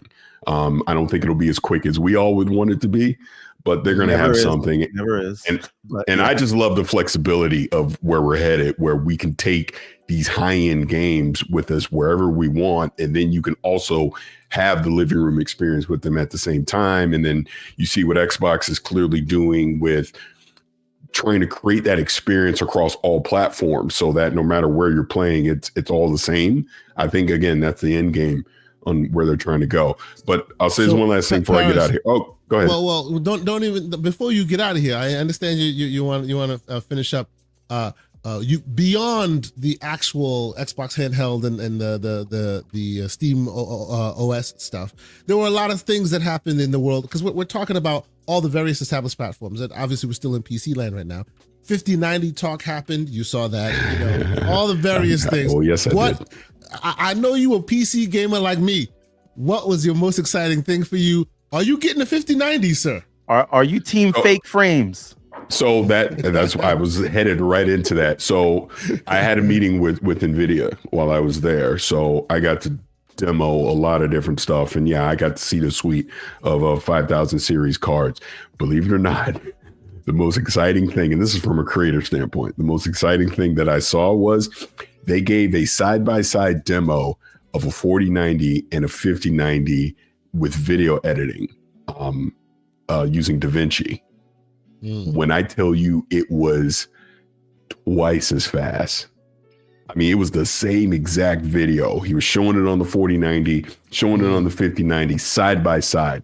It was editing, it was processing it, 4K, old thing, half the time of a 4090. That got me super. I was like, oh my God, this is going to speed up my time, with a lot of this stuff so much. That was probably my most exciting thing. Yeah. I did get to go hands-on. Awesome. I did get to go hands-on with Cyberpunk, Marvel Rivals. What else did I play? But anyways, this was on a 5080. I mean, to just see, and again, you talk about the multi-frame, the fake frame stuff. Hey, it all looked good to me. That's all I know. It all looked good to me. And it was running at ridiculous frames per second that they had. I mean, we're talking 120 plus. I'm with you. Yeah. The other cool thing was, real quick, the other cool thing was with GeForce Now is I got to use GeForce Now on the MetaQuest 3. I got to do it on the Vision Pro and on the Steam Deck. And their pitch for it being on the Steam Deck is you're going to be able to play these same games, obviously at a high fidelity, or RTX, HDR, all that stuff via GeForce Now at 50% less battery. Oh yeah, that was their big thing, that you can play these games and you're not going to burn through your battery. Exactly. That's right. So just set the TDP to nothing and play the game. Absolutely. Yeah. The only unfortunate thing is a lot of that stuff, it's still a few months away before we're going to get it. Yeah. But as far as DLSS 4 and obviously these 5000 series cards, they're coming at the end of the month. And to answer your question, by hell or high water, you damn right I'm going to have a 5090. Of course. There you go. I have to choose between wrapping the Cybertruck and getting this card, and I'm trying to figure out how to make both of those things happen. But we'll see. Ladies and gentlemen. First world problems. Now, Paris, I want to ask you about a bet that we have going on in the Discord, which is it's twofold. The first thing is, will the Switch 2 ship with Nintendo? a dock or not? Okay. Yes. You think it'll ship with a dock? Now, Yes. now the follow-up question is, what Price. is your expected MSRP of the Mhm. Switch 2? See, my $399. thinking before you answer, $399. my thing is I Mhm. agree that $399 is going to be where they want to come in, but I think at that price point, with the current cost of components, they will not be able to hit $399, and they're going to have to make cost cuts, and the dock is going to be the first place, and they're going to sell the dock separately. I think it's $399, but with no dock. If it is $499, then it'll absolutely come with the dock. So that being said, what do you say, sir? I say it's $399. I say if you've been paying attention to the leaks with that motherboard, I think they're going to be fine on price. And again, let's not forget, DLSS is going to be powering a lot of the experience that we see on Twitch too. So the performance is going to be, quote unquote, these fake frames again, is where we're going to get a lot of it from. But I don't see Nintendo going above $400 for the Switch 2. I don't see it. I think it'll be $399, and I think it will come with the dock. Do you see a version of it without a dock? Yeah, I mean, I'm sure they'll have a Switch 2 Lite at some point, but not at launch. Not Okay. at So, launch. no. So I at launch, am all team of them one will be SKU. docked. This Yeah. is the thing. Okay. I'm At also launch. team one SKU at launch because it's too complicated just to Yes. make enough of Yeah. them. Mhm, So mhm, Yeah. I think there's one SKU at launch. Like I said, I think it's one SKU. The OLED 8-inch screen, all that we've seen in the leaks, I think all that is pretty much legit. And yeah, I think it'll be $399, and it's going to sell like freaking hotcakes. Okay. now Lucius Augustus in the chat is on team $499, but he thinks that is because they need to preemptively anticipate the tariffs that are allegedly going to come. So they want to price that in up front in case they get hit with it, so they don't have to increase the price mid gen. Without talking about politics or whatever, just anticipating for the gaming side of it. What do you say to that idea, like preemptively pricing in anticipated tariffs? Yeah, trying to stay out of the politics out of all of this. I mean, that is a real possibility and a reality, and I could see it. I could see that being the factor that it was $499. Let's put it that way. If the tariffs are not a part of the equation, then I think it's $399. Okay. And the last thing about the Switch is I'm very interested to see two things. What does the Switch 2 do in a market where it can not only run its blockbuster first-party titles, but now being powerful enough to run most of all the third-party titles that are out there? Like, what does that do? And then what does that do to the expected pricing that Xbox can go with? Because at the end of the day, even though they're targeting a different thing, and even though they don't want to subsidize, you cannot be twice the price when you're on the shelf next to the Switch 2, right? Which is basically going to be running all the same games, but maybe not as powerfully. I still don't think. I was trying to keep my conversation here short, so I'm gonna have a hot take for you, and then I'm gonna get out of here. Oh, here we go. Let's go. What you're saying is why you're going to see a huge back catalog of Xbox and PlayStation games on the Switch too. On the Switch, yes. Because why not? It's again, pretend land. It's $399. I can take a lot of my legacy games, put it on this device, not to mention some of the new stuff, because Call of Duty, all that's going to be on there too. But I can put that on there, and we already know a huge amount of people are going to buy a Switch anyways. Now they go back and buy my legacy games too. So I'm just making money. That's what the Switch 2 is going to do. The Switch 2 is going to do a lot for the health of the industry, because I think you're going to see people engaging with more games at a more affordable price.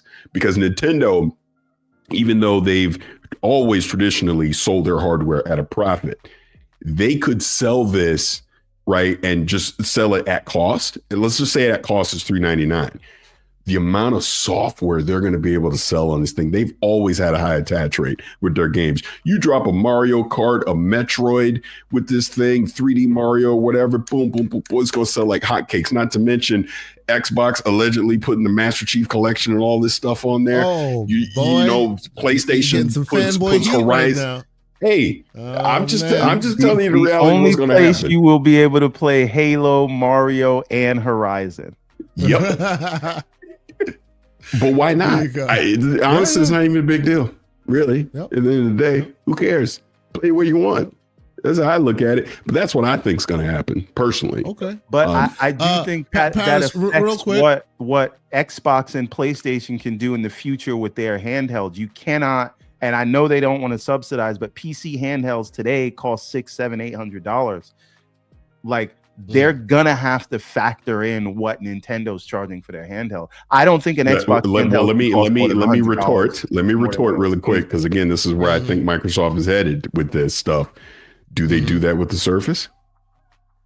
Yeah, they don't, because they're okay with letting the other partners in the place take that main seat, because at the end of the day, the software is all that matters. Yeah, exactly. One last thing before I get out of here, because people have been coming at me sideways the last few days with all this hardware brand loyalty stuff. You have to remember, the money game is the software, not the hardware. Microsoft is clearly telling you it ain't about the hardware for them anymore. Sure, we'll make it. Phil Spencer told you last year it's getting harder and harder to subsidize his hardware.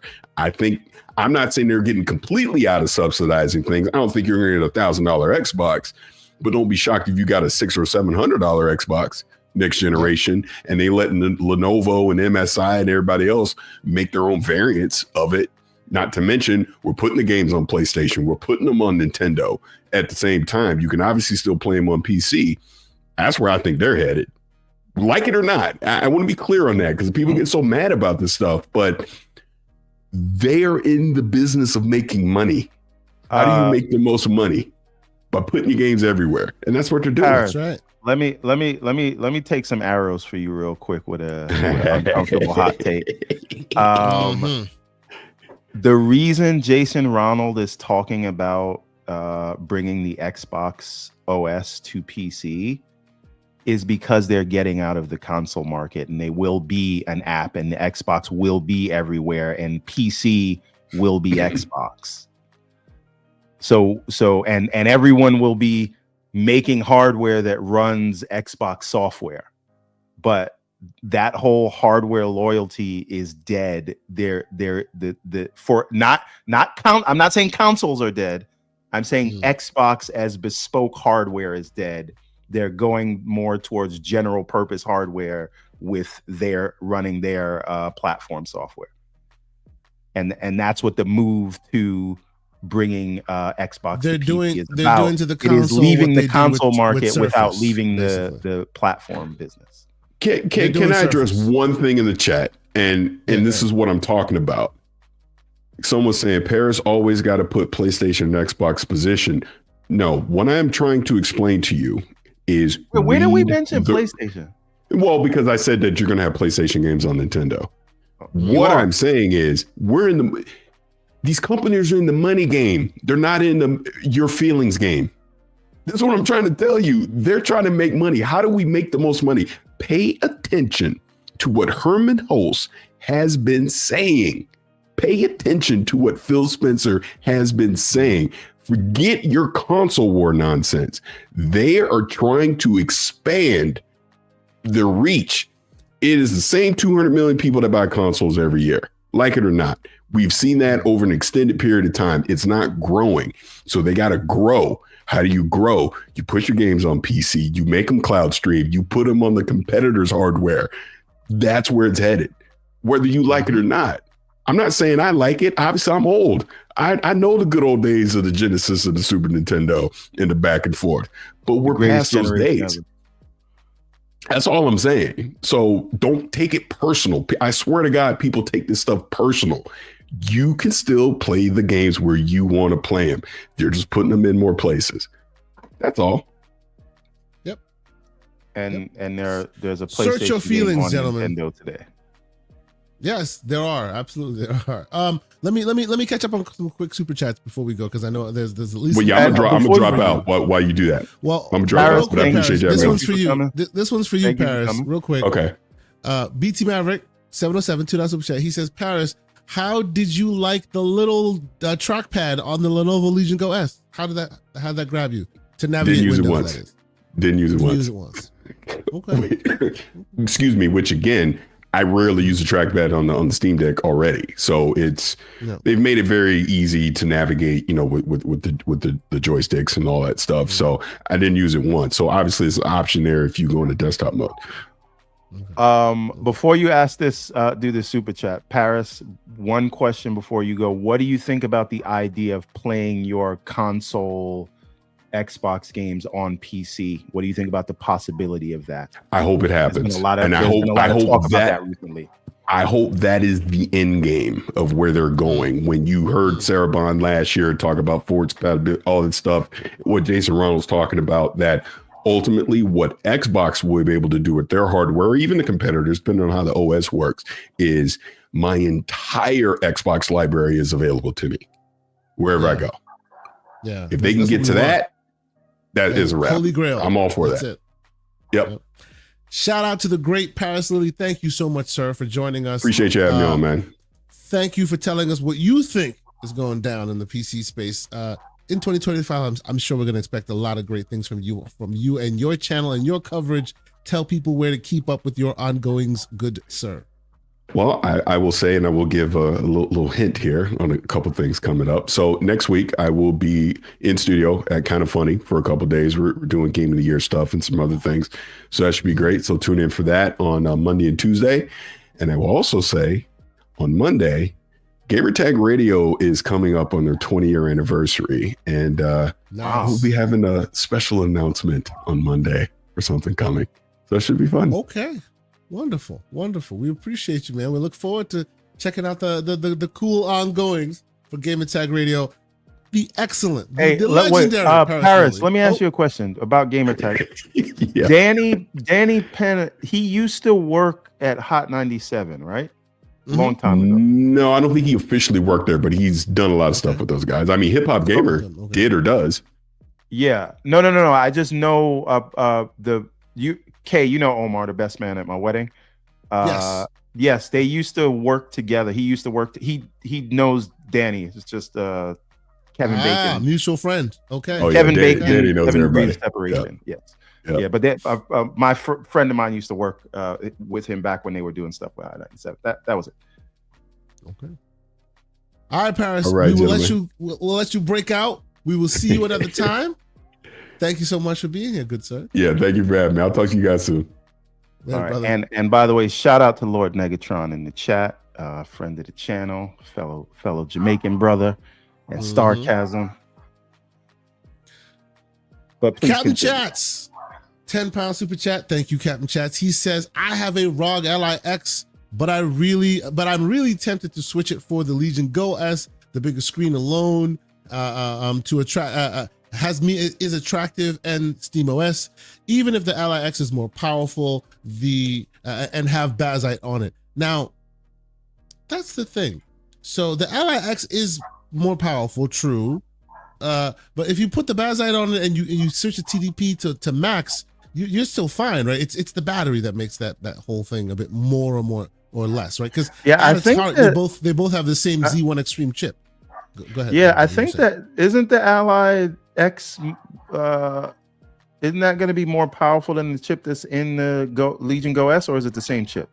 No, it's the same chip. It's so they've added optimizations throughout this, and actually I didn't even get a chance to ask Paris about that. That's the part that's a little confusing from Lenovo. I love what they're doing with the Go S and all that, but they're adding too many sub chips in the mix. So they have like the Legion Go 2, then they have the Legion Go S, then they have like another one that has the Z1 Extreme chip, the Z1 Extreme from the Ally X chip in the Legion Go S shell. They have like 5 or 6 different variations all up and down the stack with various different chipsets and very different power levels. Yeah, so I just don't know if that's yeah. I don't know if that's worth it, especially considering the things that are going to come out a little bit later. I think you'll be if you have Bazite on the Ally X, I would probably wait because you're not going to get like a substantial uplift from that, and then you're going to spend 500, and there's stuff that is probably going to be announced towards the end of the year anyway. So I would wait. I see Mr. Slowmo Backchat has a Backchat. Slowmo Backslap, member for 10 months, has something to say about me beating Sifu on. Yes, that is it. You heard exactly correct. Now what? Sifu was amazing. I did it on easy mode, 4 hours, 38 years old, and journalism mode, ladies and gentlemen. Crap. No, Returnal is a great game if you got the skills for it. Hey, let's keep it moving. Pixel Big G, $2 super chat. He says, keep in mind, Steam has an entire desktop mode. Absolutely. Which mimics Microsoft's mode, right? All we're asking it to do is to go away when we don't need it. So we'll see if they're able to accomplish that. But shout out to you, good sir. And of course, the great MJ Dark, who's been a member for 11 months. He says this was the issue with the Windows S mode, where if you left that move, you couldn't get back to it. That should be an OS scale across the devices. No, I do agree with you. I think that Windows S mode had potential, but it was implemented in such a dreadful way, and it was almost to reinforce UWP that it ended up, when they threw the bathwater that was UWP away, they threw S mode away with it as well. But there is a world where that S mode could have established itself as this ultimate game mode where everything is locked down, right? That concept was pretty genuine. We shall see if they implemented it properly next time. You know, it is what it is. Xbox expansion pass. Luke Law, $2 super chat. He says, just supporting great people. Thank you so much. We appreciate your support, sir. And shout out to you. Always has a great show on the weekends as well. If and when you have a chance to catch us, also make sure you catch the Xbox expansion pass. Their live streams are always really, really, really fun. The great Black Viking, with a $2 super chat. He says, great show so far, guys. He says so far because he knows it could very easily go downhill from here. You know how we go. We're doing the best we can. But I don't want no trouble, Black Viking. You don't want no smoke. You don't want no smoke. Black Viking right now walks around. Black Viking right now walks around the digital streets real fat and heavy. Nobody wants to step to him because as soon as you do something wrong, boy, he coming for you. And oh man, that man desktop can bullets in the chambers, man. PEG all day, baby. And by the way, I hear Slow-Mo. Look at Slow-Mo. He's right under that flood comment. Look at Slow-Mo. People who play on easy mode want to get rid of desktop. Yes, because I don't play these games to stress myself out, damn it. Especially not. Isn't it interesting, right, Flood? Those are the same also people who really don't care about black hole games. They don't think they're important because they don't play them, right? They don't care about desktops because they don't use them. They don't care about black hole games because they don't play them. Even though, let's be real, black hole games are the future of gaming. Like it is. Short hair don't care. Short hair don't care. Doesn't matter what. And the great Scott Gamer Dude becomes a member of the channel. Thank you so much, Scott. We appreciate you, sir. Thank you so much. And I love that. That icon, man. I have to say, if the AI overlords did something right, it was putting the power in our hands and letting us express ourselves. Love the AI icons. Anyway, so we heard Paris Lily talk a bit about the PC stuff. YouTube doesn't allow photo GIFs and stuff. Mm-hmm. Yeah. It'd be wild. It'd be wild in this chat. Yes. Actually, I take that back. I wish they would let that. That'd be real cool. Right? No, live GIFs and stuff. Because of Black Viking. Because of the stuff he would show. Shout out to Lord Negatron. Oh, the great Lord Negatron. Thank you, sir. $20 super chat. Just a little something towards the fake frame devices. Fake frames. We got another one. You know what it is, man. We gotta keep the budgets high so them fake frames can be purchased. It is what it is. Thank you, brother. We appreciate you. And also Game Tech Talk is in the house. It's fake frames all day. Salute to Game Tech Talk. We actually would want. I want to have Game Tech Talk on the show at some point soon. Another great handheld YouTuber himself. Always does awesome reviews.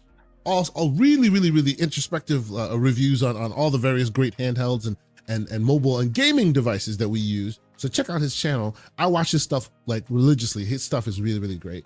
And of course, MJ with a $5 super chat. He says, Everborn Saga using code KFGD.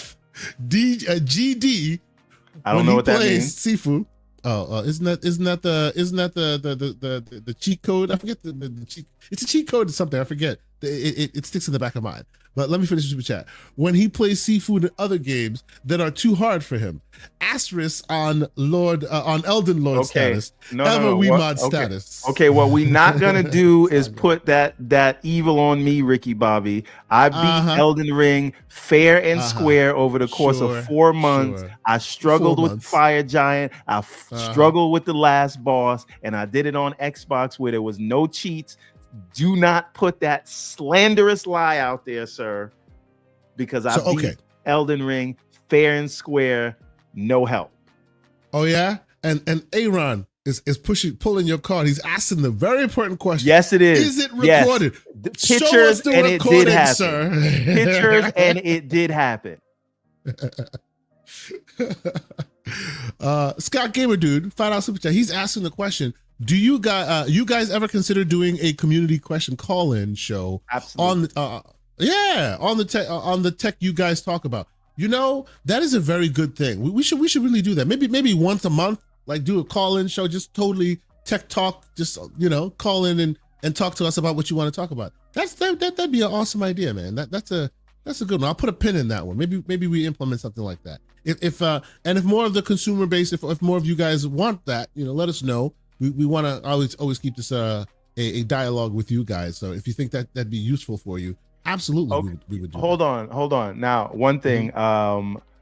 Slow-mo asks if I asked for help to beat the Fire Giant. No, not the Fire Giant. I will tell you a funny story about Elden Ring. You know the sword that you get when you beat the game, right? When you become an elf, there's a sword that you get. So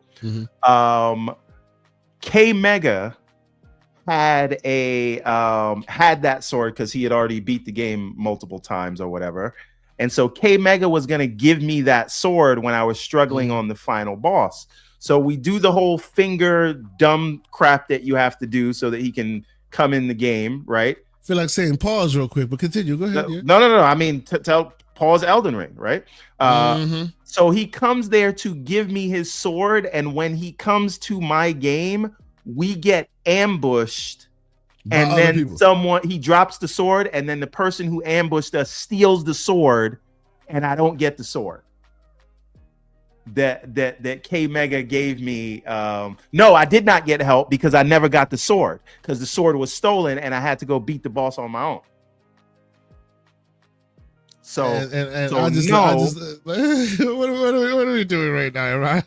No help, and that is what I got for asking for help, and it was probably slow-mo that ambushed us. I would not be surprised.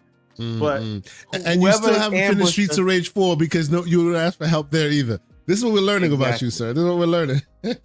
Okay, I want to get us back on track. Let me catch up with the last. That's exactly what happened. I got jacked trying to get help. You got jacked trying to get help. Exactly. That's what happened. At least he admitted, though. That's cool. At least he's able to admit that, right? Snow Dragon, five Canadian, $5 Canadian. Thank you so much for being here. He says, thoughts on if you think FSR 4.0 will eventually work on the 7900 XT AMD RDNA 3, or if it will stay exclusive to RDNA 4. That is a K Asante question. K, take it away.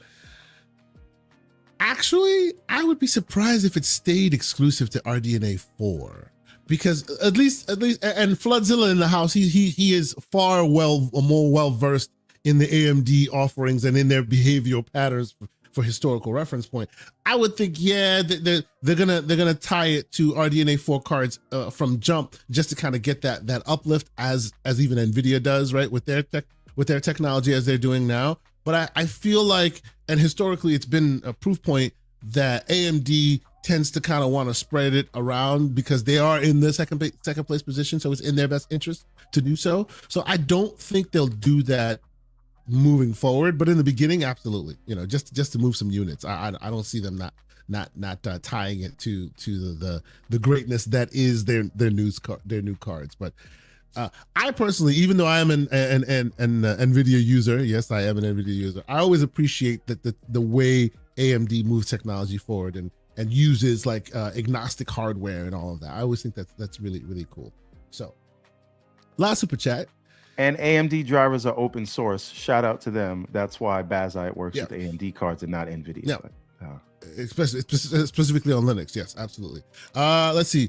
Starchasm85, $5 super chat. He says, the Starchasm says to all console peasants, kneel to Zod. Thank you, sir.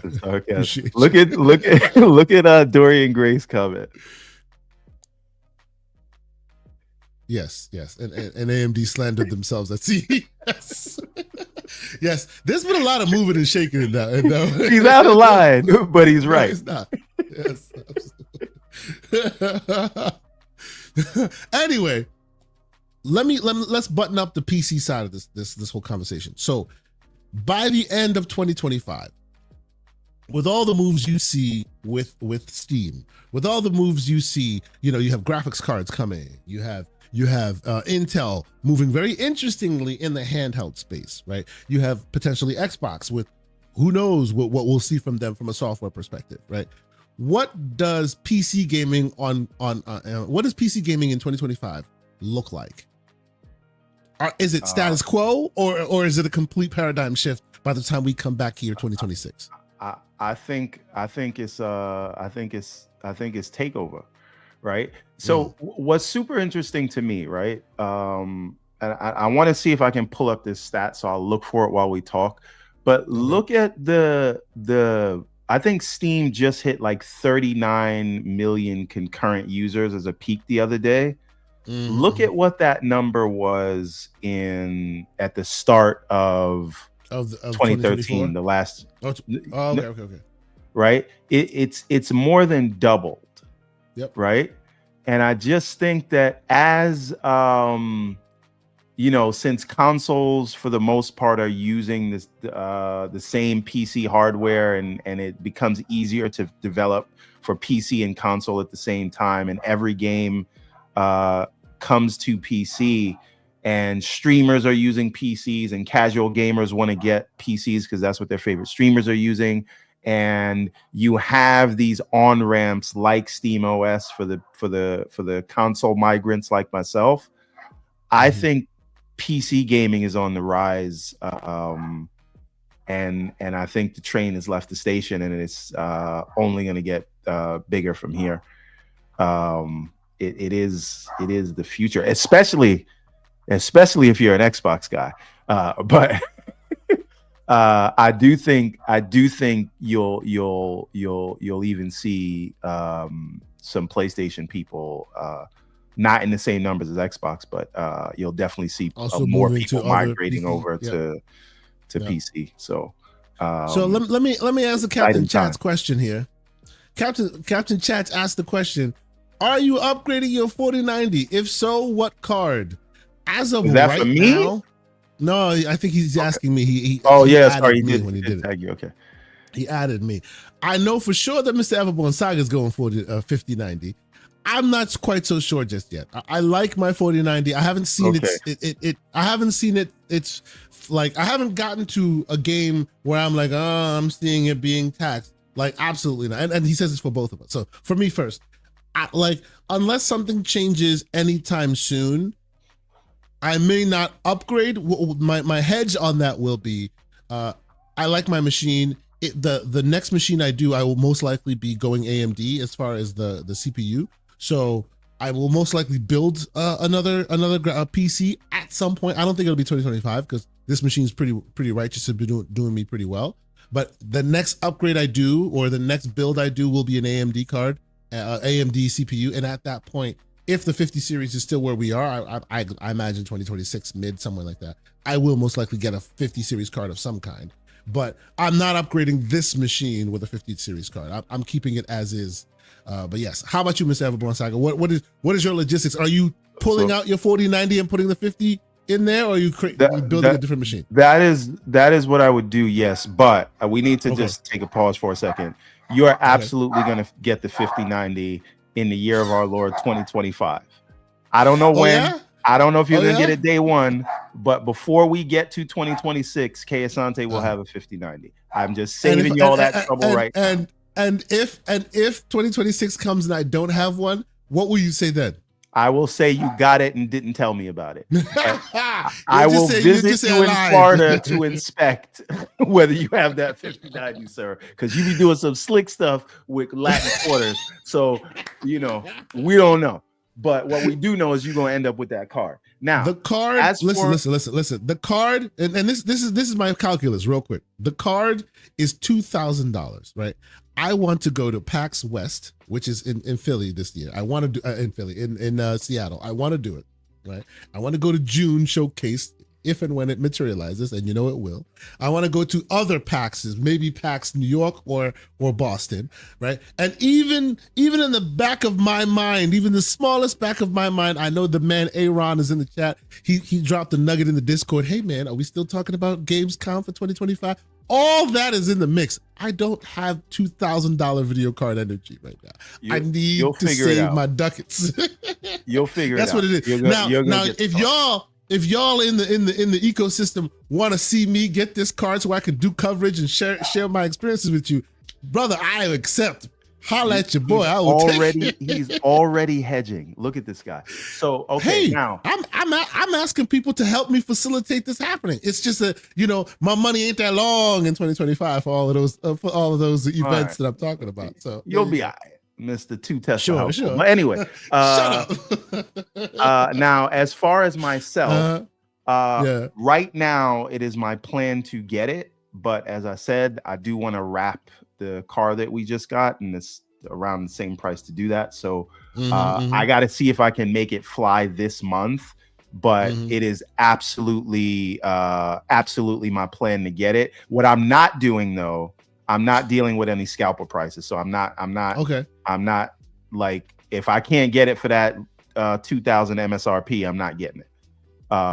So as soon as I can get it, and I live next to a micro center, so hopefully I can walk in and get it. Then your ass better run, not walk, the day it releases. Like run, because the first batch will be standard price. After that, good luck. But see, this is my thing though, right? Like if we do wrap the truck this month, I'm not gonna do it, and then I'll have to wait till next month, and then I won't be able to get it for that price, and then I'm not gonna pay more than that for it. So we'll see what happens. But what my plan is now is to get it, and then I want to sell my 4090 for a even 1,000, whoever wants it. And then my plan is to just, because I have 1,000 watts power supply right now, my motherboard can handle this. So it is just take out the 4090, put in the 5090, sell the 4090, and then rock out with that for 3 years until the 6090 comes out, and then get a whole new PC at that point. I mean, and say what you will, we're throwing slander around left and right, but if you are in the market to get a 50 series, right, and you've worked the logistics and all that, and pro tip, don't just follow the hook, line, and sinker benchmarks that they're talking about. Get some details in the mix. But if you are in that market, it is in your best interest to purchase as quickly as possible, because that MSRP price will exponentially rise as soon as, if it's purported to be as uplift in the performance as it is. And let's be real, right? If you peel back some of the claims that have been made, it's a bit more palatable in the normal realm than you think it is. But still, it's a pretty good upgrade, and the pricing isn't so ridiculous from a sticker shock perspective. So if you are planning to buy a 50 series card, get your hands on that thing or pre-order it immediately, because as soon as it releases and the first batch is gone, then comes the uplift in the ridiculous secondhand market and the padding of the only way it's going to work for me is I'm going to have to explain to Lady Everborn that we can't wrap the truck because I need to buy a $2,000 video card 20% you don't really need. Yes. Yes. I look forward to hearing those discussions, Yes. sir. So if I And she don't smacks get it, you, it is I need to see a because picture of the red mark. if the only way I don't get the 5090 is if I lose that debate. Mm-hmm. So okay, let us switch gears and the PC stuff. We're gonna keep talking about it, bro. We're gonna talk because handhelds are really big. It's all at the cusp. It's gonna be awesome. But we're moving on right now because we're at two hours in. Let us solidify our conversation and our thoughts on the Nintendo, because you guys already started talking about it with Paris. What do you think 2025 looks like for Nintendo? Obviously, we at least get announcements for Steam for Switch 2. First off, is it Switch 2? Is it Switch 2? Is it Super Switch? Is it Super Nintendo Switch? What is your take, sir? It should be Super Nintendo Switch, but that's not what no.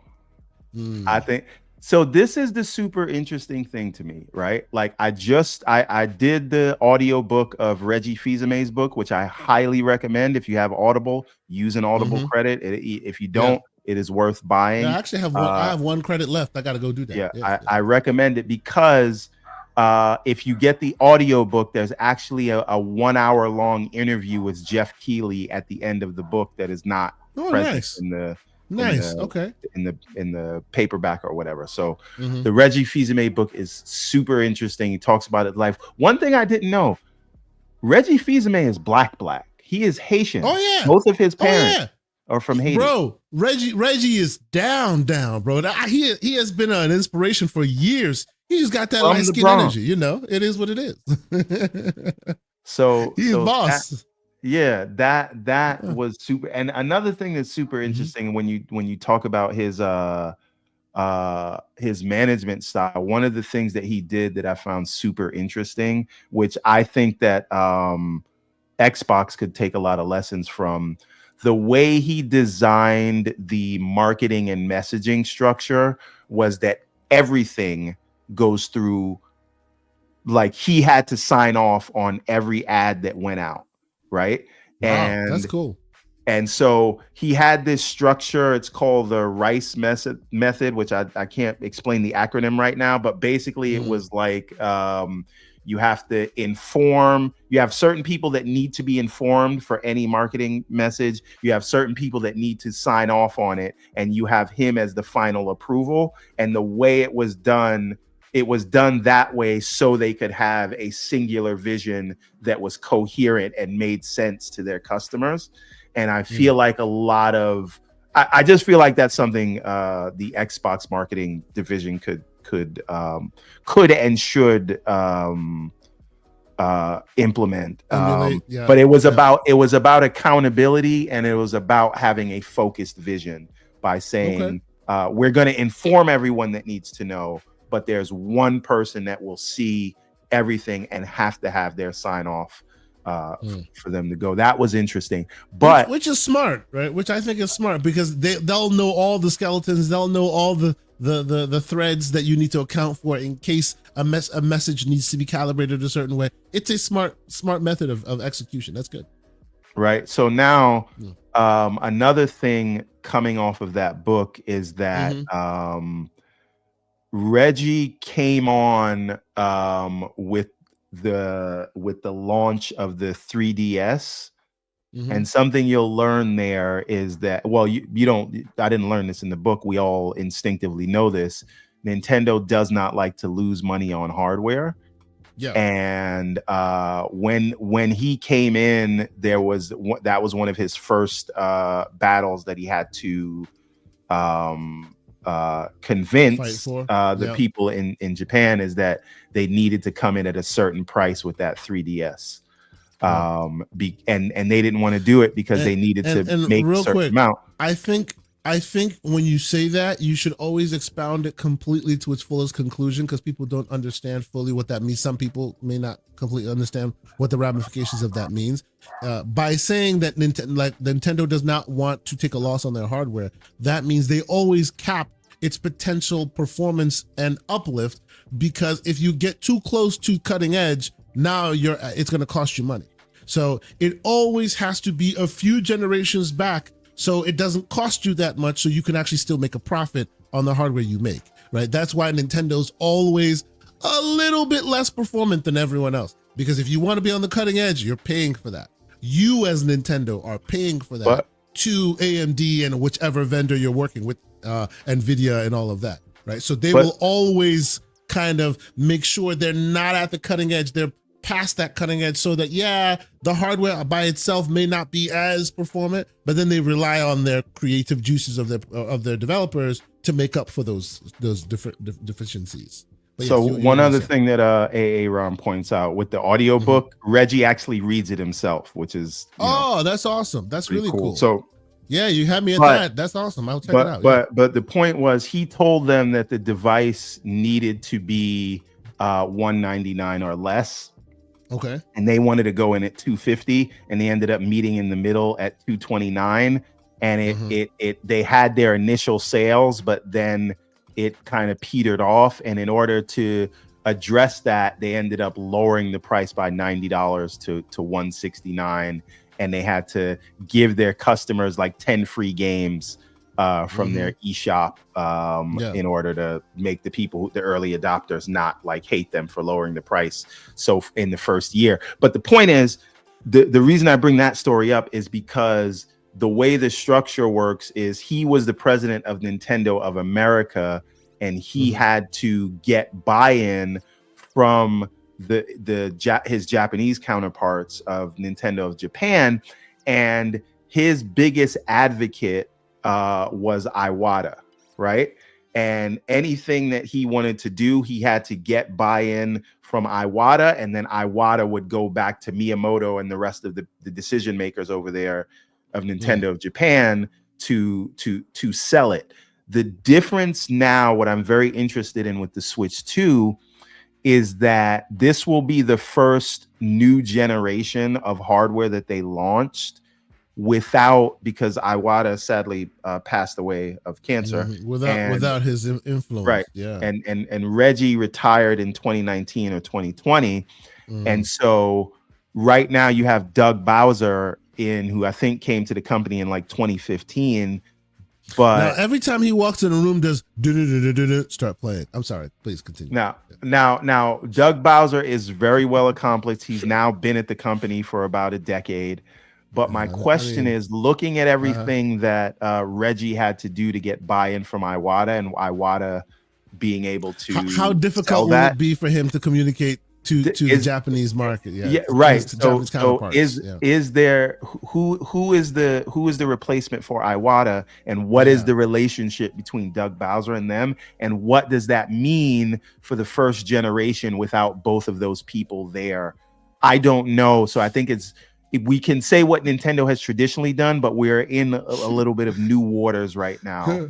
What does this Nintendo do with Doug Bowser in the front and Iwata? It's funny. It's funny the situation you present. It's kind of the same parallels to GTA 6. This is the first GTA 6 that's potentially releasing that doesn't have the brain trust that has been there since all the other GTAs. This is the first one that will come out without that brain trust there, and it's a big, hairy, scary project, right? It's so much runs on it, similar to the Switch, right? First time that's coming out without that brain trust that has historically made it work really well.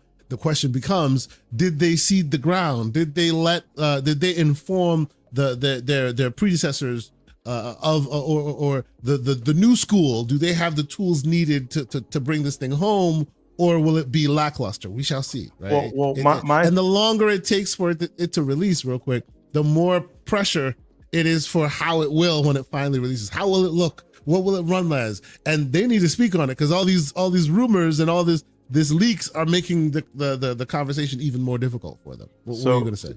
The thing for me is, I don't know the answer to this, and I'm not intimating this. And yes, Miyamoto is still there. But reading that book, and I know MJ Dark, you read that book. There's a lot of things Reggie brought to Miyamoto that Miyamoto was like, "Get the F out of my face" with, right? Like, for example, Reggie had to fight to get Wii Sports included with the Wii, and Miyamoto was like, "Do you know how hard we work to make this software? We don't just give it away." And so that was a big deal just to make that happen. And the only way he was able to do it was by getting buy-in from Iwata. And all I am saying is, does Doug Bowser have that clout, and is there an Iwata that can convince Miyamoto to do things in the future? That's what I'm saying on that front. What I worry, and I don't want to put negative energy in the air, is Doug Bowser Tim Cook type of character that knows how to make money, but in terms of introducing, does it become new status quo product, and not creative? Right? Like, is it a coast kind of thing where, and again, what we know about the Switch 2 is that it's basically going to be another Switch 1, which seems very much iPhone candy Tim Cook energy. Very right? Tim Cook energy. Yes, we have this large base. What happens I don't want to rock the boat. Yes. Absolutely. So this is the thing that I wonder, and maybe that's enough, because again, Apple is making more money than they ever were under Tim Cook, because that's what he knows how to do, makes money. But I don't think Apple is as exciting as it was before he was running the show. And so it like, does Doug Bowser have the juice?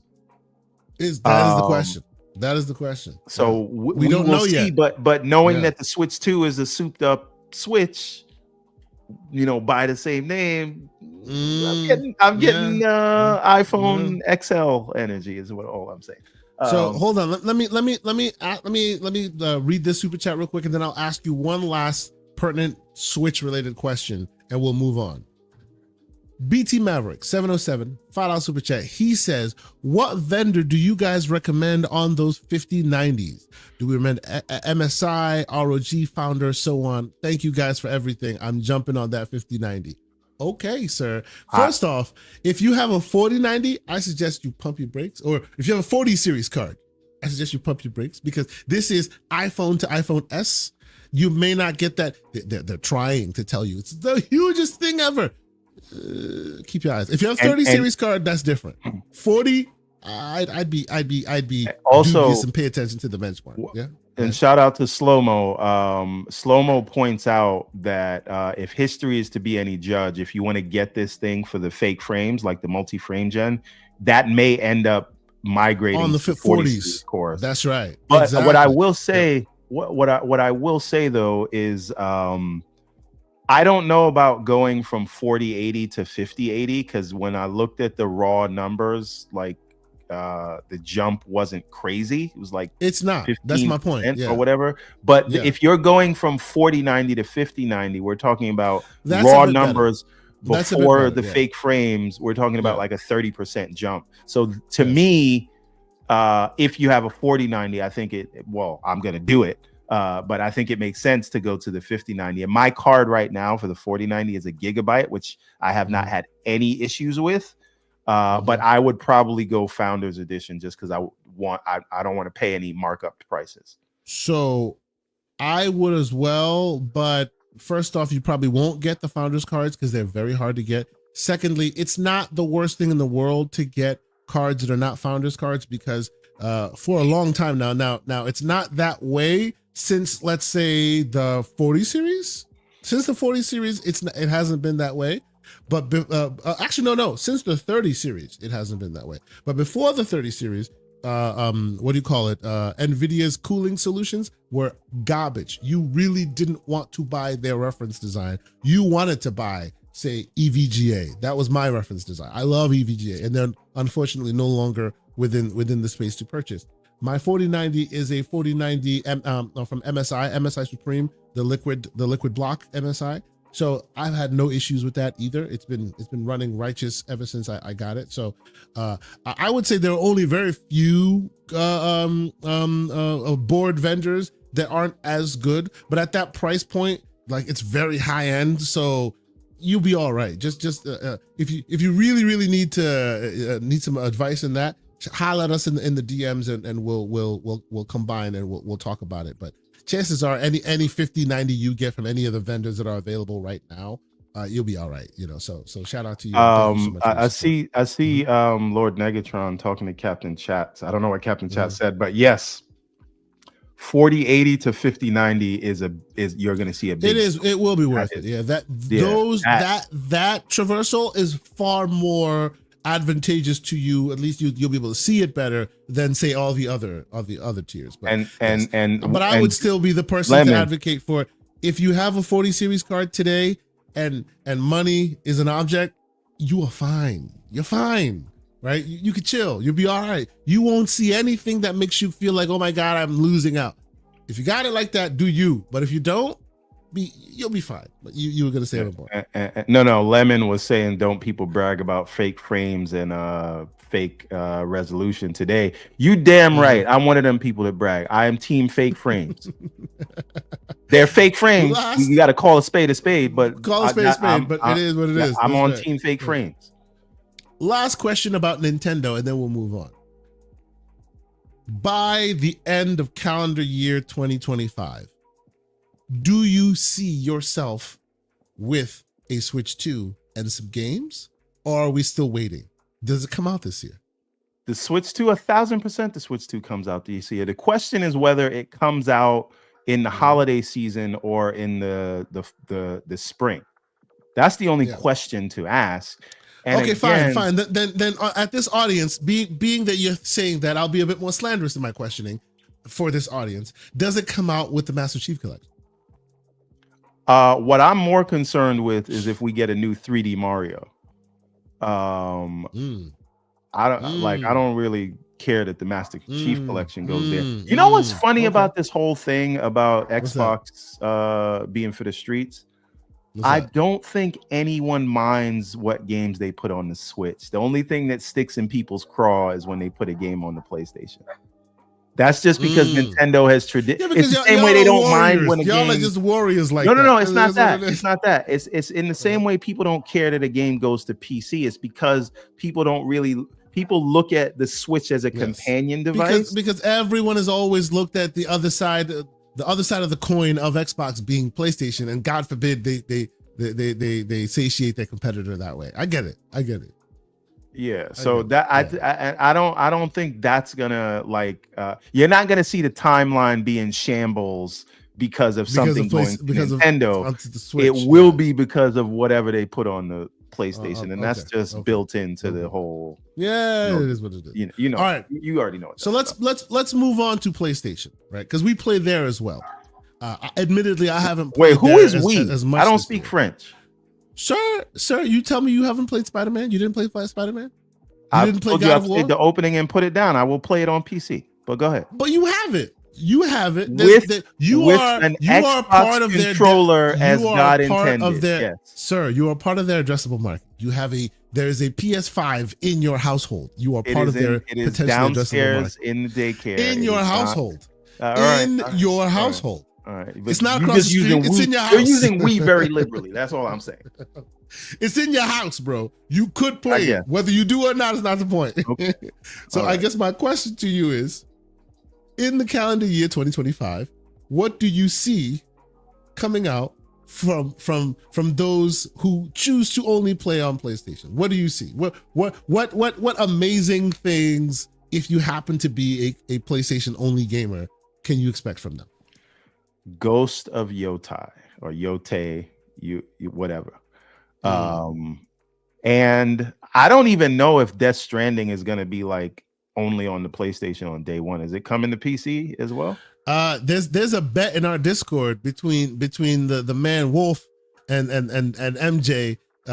Wolf seems to suggest there's no way on earth it's coming day and date, and MJ seems to suggest it will, and I think somebody will buy the other person a copy of it if it does or whatever. So there's a bet going on in the Discord about that. So speaking of that, we gotta find a method of putting bets in full display, on the Discord until those bets come to fruition. People should be able to go to a room and see all live bets. Just make a room that is just for bets. Yeah, and have information about the bet and have what the bet will equal. I'm gonna work on that, right? You'll get to the bet room and see all the live bets. That's a live bet, right? By the way, personally, I'm not I know it's gonna be a good game, but I'm not super interested in either Ghost of Yote or okay. But have you finished Ghost of Tsushima? Absolutely not. Oh, that's why. Started it What on is wrong PC. with you, bro? Started It it is on. really and it's good on PC. It's great on PC. You know What's what? the problem? I don't want to get into that whole discussion, but I was playing Okay. it at the same time I was watching Shogun. Shogun, yes. I felt like Shogun diminished that, even though it should have been Sure, to it. sure. But anyway, okay. Yeah. whatever. It's in the backlog thing. I may come back to it. Okay. How long does it Okay. take to beat that game? Is it a 30-hour game or is it a like? I'd say it's about a 30-40 hour game. I'd say about that. Let me double check. Let me check. Ghost of Tsushima. How many hours does it take to beat that? Of Tsushima. All right. How many hours? It's so 30-hour game. Yeah, 24 to 26 hours. Yeah. So yeah. I'll play that like right around the time before Yote comes out. But anyway, because I have a feeling like what that game is going to do, and the same thing with Death Stranding. The most interesting thing that Sony to me is doing in 2025 is Marathon, because I don't know if it's going to blow up in their faces or be the next. You mean Marathon, the game that's being released by PlayStation that will be releasing day and date on Xbox? That game, Marathon? That's exactly what I'm talking about. Okay. Just want to be sure. So no, because that is the one that has the biggest question mark around it for me. So absolutely it is. Absolutely, sort of morbid curiosity with that. But the question is, they did here are the games to look forward to from us in 2025. Is that it, or will there be any surprises? Are there any major third-party games that we're looking forward to that they may end up getting the exclusive rights, like a Baldur's Gate or a Wukong? Is there anything like that on? You don't respect it as the huge monstrous elephant that it is, but if they get GTA marketing, boy, that will be huge. We're not talking about marketing. We're saying getting the game because of technical reasons or whatever. Oh, you mean only on their platform? Yeah. What is like the big not new IP that is supposed to be coming out this year? So I did, and I don't know if it's coming out in 2025, but I did play what is it? Phantom Blade 0. Like that is the next big hairy PlayStation monster. And if what I'm played is any indication, it's gonna take the gaming sphere by storm, a la what do you call it? Black Myth Wukong. Like it's that level of awesome combat. Is it a Wukong or is it a Wolong? It's a Wukong. It's a Wukong. It's gonna be big like a Wukong. It's a Wukong for sure. It is a Wukong, and I've played both of them. It is a Wukong in the best ways possible. Actually, in the Wukong sense, right? You start off as a small character and you gain in power as you go, right? It shows your adversaries are larger than life compared to you, the little monkey, and you're very agile. The differences between that game and Phantom Blade 0 is you start off, at least the demo anyway, and I'll see if I can find it while we chat. You start off that demo as a badass. I mean, you are half the screen. There are monsters that are bigger than you, no doubt. But you like throughout the course of that demo, I was like, all right, bro, let's go. Anytime somebody got me licked, I'm like, okay, I'll come back, I'll do better, and I always did. That game has different style and different energy, but yes, I really believe if all signs continue to finish the way it started, Phantom Blade 0 will be the big hairy monster that PlayStation uses that dangles against all the others. Like that game is amazing. Maybe you're going to transition into this, but I can tell you the games that I'm most anticipated for. I don't think any of them are Ghost of Yotai or because again, they may announce something that I will be interested for, but I'm not like. To me, Ghost of Yotai doesn't do anything, and I didn't play the first Death Stranding. Well, but that's the thing. Like if you don't have a reference point for Ghost of Tsushima, then Ghost of Yotai won't work for you. right? The But it reason it's a should, big and- deal is and here's the because thing. people have reference points from Ghost of Tsushima. And right? I may even play that whether or not I Mm. finish Ghost of Tsushima, because it's a whole different timeline. So And this is Phantom you Blade don't have Zero, by the way. you have to play one or the other. This is Phantom Blade Zero, by the way, if you're seeing it on your screen. But yes, I sincerely believe that this is the next killer game that people are going to lose. I their just mind don't about. see the hype around this that was around Wukong, but like it does look good. I don't know. It is. It's kick butt, man. We'll see. Or whatever. We'll see how it goes. But from a gaming perspective, it's amazing. But yes. So what else? PlayStation. Yeah. Nothing.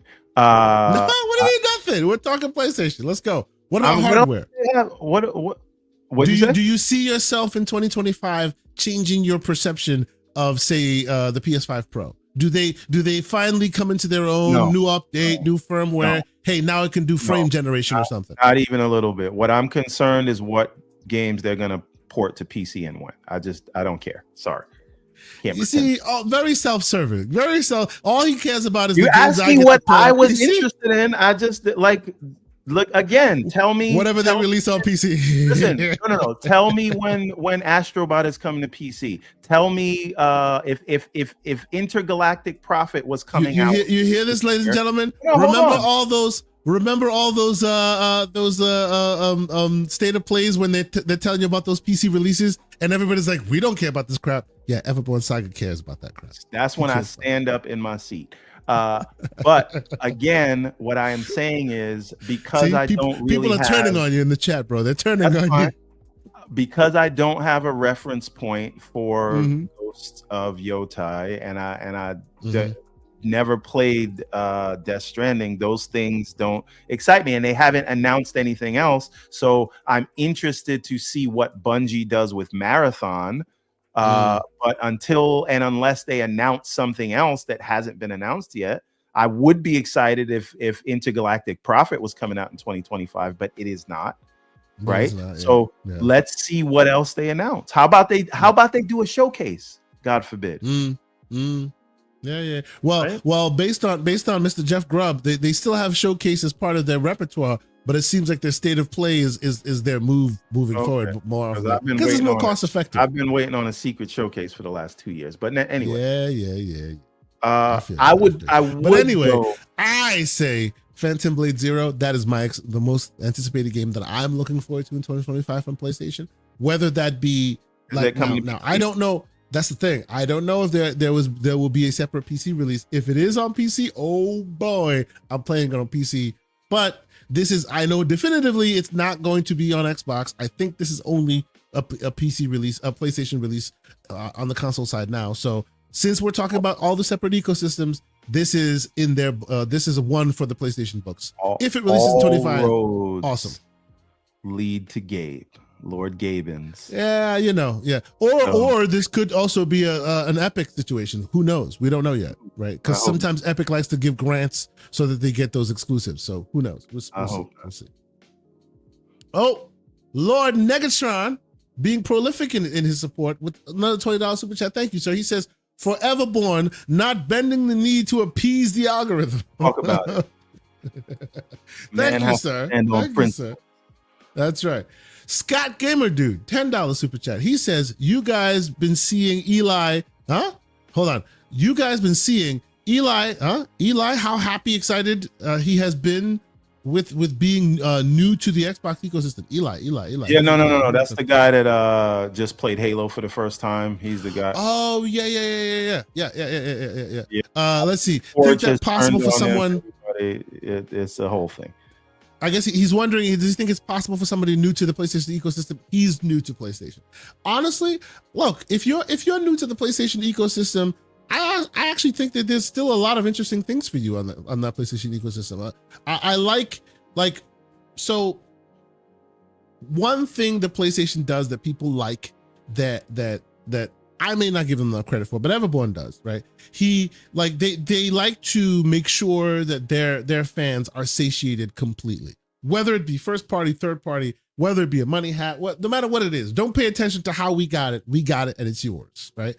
So if you happen to be brand new to the PlayStation ecosystem, I would say sign up to their PlayStation Plus subscription. Like, there's a lot of very interesting PlayStation specific things in there that you would like. But yeah, it's not something that I would maybe continue to subscribe to every year. But if you're new and you're missing some of the backlog stuff, some of the stuff in their ecosystem, I would say their subscription service is a really good way of getting that stuff. Yeah, to explain that analogy of what you're talking about, both Xbox and PlayStation and Nintendo, they're effing you at the end of the night. The difference is Sony will buy you a drink first and play some Eric Benet and whisper sweet nothings in your ear. Sony will whisper in your ears when he does it. Xbox is no Vaseline. Wow. Okay. Stop it. Anyway, let us change gears. We've talked about the PC. About what I'm anticipating for 2025, because there's a lot of stuff. Okay. And are we being ecosystem specific, or are we just in general? Agnostic. I don't care what the ecosystem. Well, let's finish with Xbox first, and then we'll do that, and then we'll be done for the day. Okay. So let's go to Xbox. Right, we've talked about the PC, what we see in the PC space. We've even had an Xbox adjacent conversation because they're in that PC space. We've talked about the PlayStation. We've talked about the Nintendo. What about Xbox, specifically the console? Right, and obviously it's extended arm into PC a little bit, but more about the console. I'm not playing 2025 console anyway, but sure. Published by Xbox, we'll call it that. Yes, 2025. People who play on Xbox ecosystem, 2025 for Mr. Boomstick XL. How does it look like? Okay, so to me, this is so interesting because it's difficult to say what is most anticipated. But and again, you can ask me this question tomorrow, but and it may be different. But right now, South of Midnight is my most anticipated game out of everything that I've seen this year. Now that is only Doom the Dark Ages as well. That this is what I was saying. It may change tomorrow, but I'm saying South of Midnight because I do not have a lot of confidence that Fable will come out this year. If I did, I would say that. Yeah. I see that. But what about Clockwork Revolution? What's your confidence level of it releasing this year? No confidence that that's coming. That's a 2026 title. A lot of people believe it's coming out this year. I do not. Black Viking with another one replaced. And then obviously Doom the Dark Ages. COD is COD like every year. I'm not a COD person, so I don't really care. I'll play it. In COD, you don't need to play COD. I understand. Continue. Okay, watch your mouth. And then Avowed is another one, right? Like, so I like between, like, let's say Fable does come out, right? Between Doom and Avowed and South of Midnight, and then if they can make Fable happen, right? That in and of itself is crazy, but that's before you get to, and I don't know if this counts on the Xbox side because I think it's coming to PlayStation. I know it's in Game Pass, but as Floodzilla says, Expedition 33. That game was amazing. I was so floored when I saw that game played. Can't wait for that game. Amazing, like, absolutely. That to me, these are some of the most day exciting. One Game Pass too. That's crazy. Yeah. Expedition 33, day one Game Pass. That is a huge get for that system. Awesome. But yeah. The other thing though that we did, I know you said we talked about PC, but these are some things that are not that are, I don't think they're coming to well, okay. Anyway, not Xbox, but Crimson Desert, it looks fascinating. And another thing that you keep sleeping on this, but that Game of Thrones game looks great. The one that is running on mobile and PC. I'm sorry. Looks like a mobile game. Oh, am I wrong in that? What does a mobile game look like? Right? Like this is not. So let me say what I mean when I say that. While you try to lie about it, put it on screen. What? While you try to lie about the game, call it a mobile game. Put it on screen, and it's also coming to PC. What's it called again? Give me the full name. Let me get it. Just put Game of Thrones game. Look, the reason why I say what I say, and it's not to slander the game, forgive me if it sounds like slander. It's not meant to be. It's called King's Road. Okay. The reason why I say that is because their hair are hair cards. Literally a helmet. That is like PC game. That is mobile game trope. Okay. That's all I'm saying. That's all I'm saying. Doesn't mean it's a bad game or it would look bad on day one.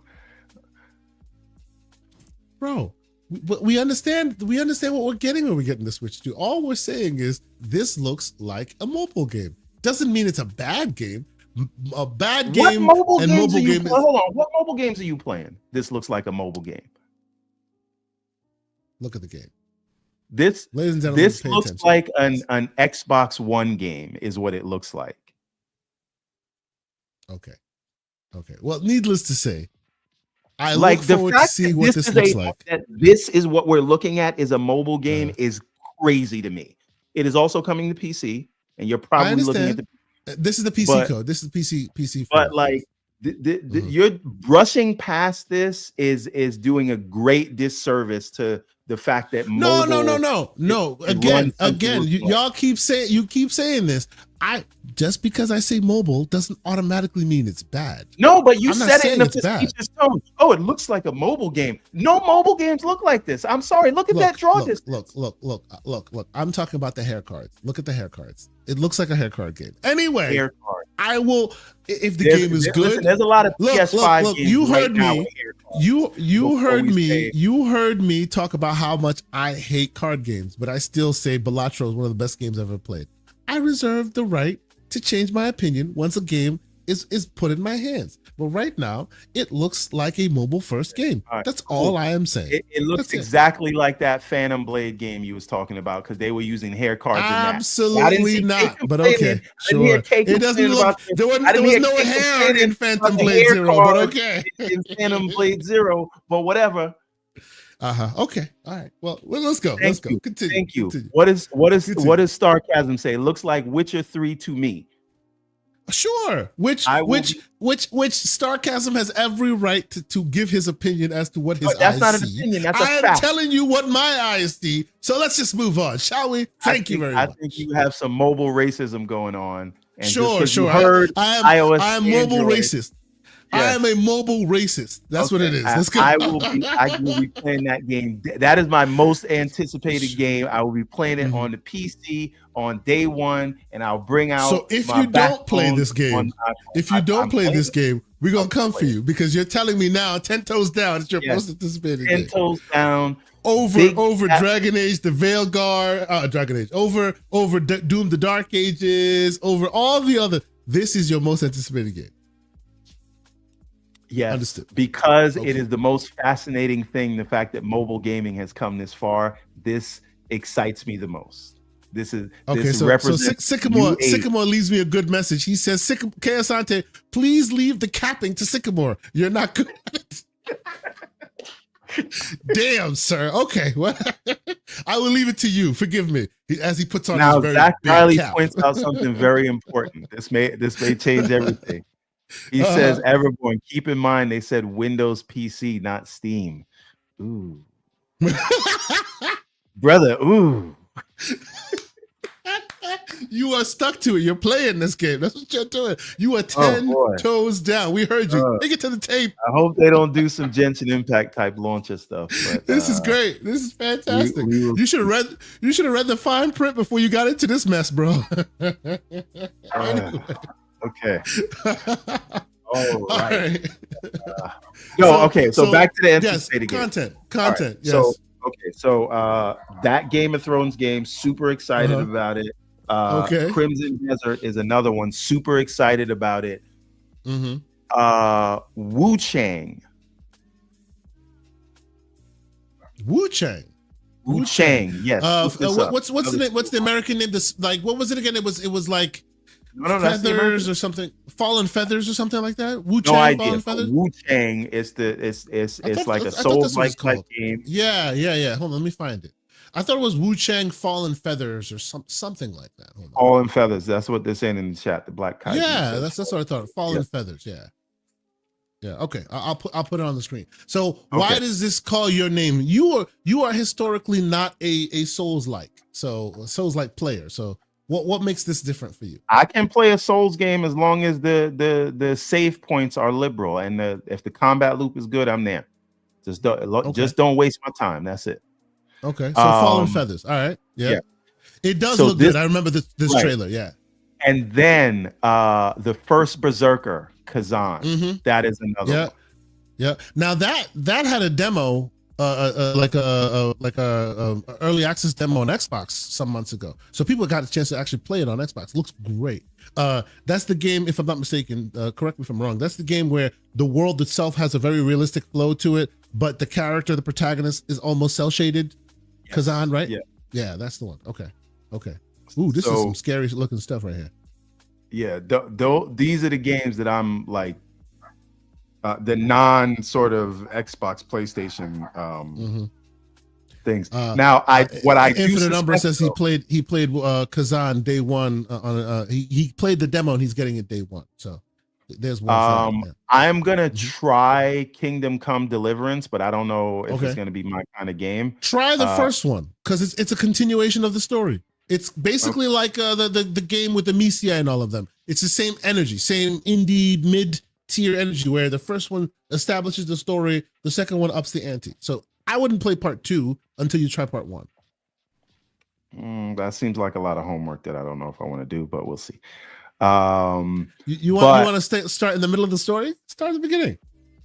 Listen, every story you drop in the middle, every story has a backstory. So has a backstory. Yeah. It depends on how they implement the new onboarding. We shall see. Sure.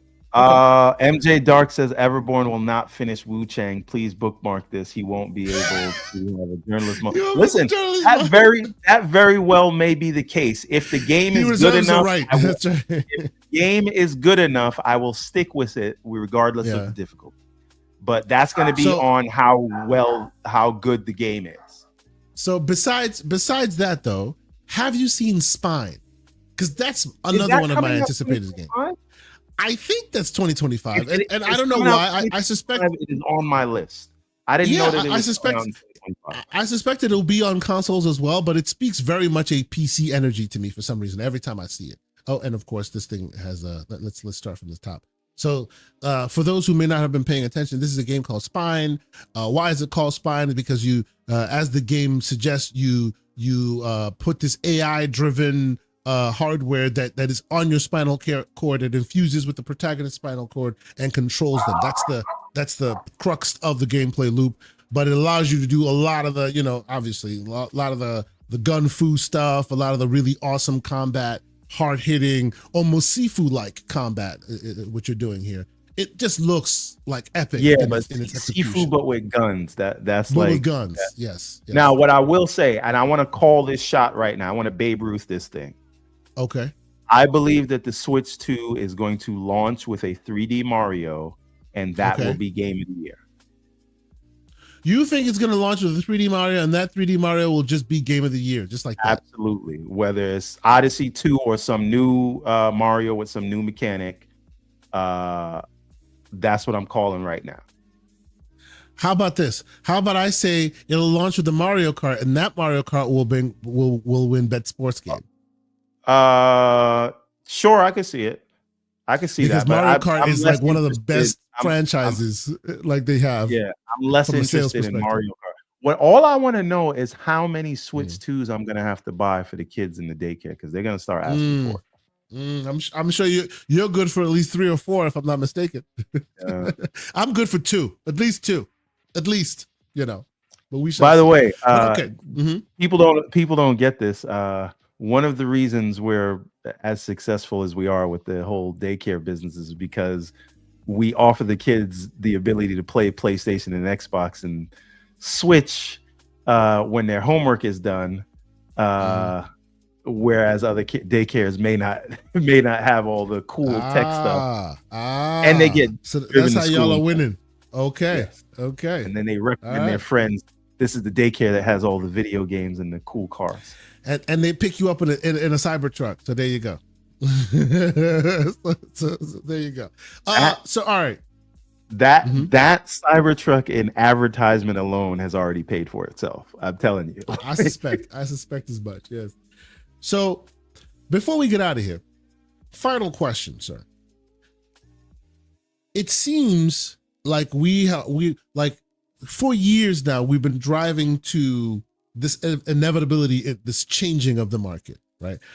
Some people say Xbox has been spearheading that. Other people say that's just what they're doing. Don't believe the hype. Everybody else is going status quo. Xbox just can't compete, so they're doing what they got to do. What do you see? And this is agnostic to any one platform or another.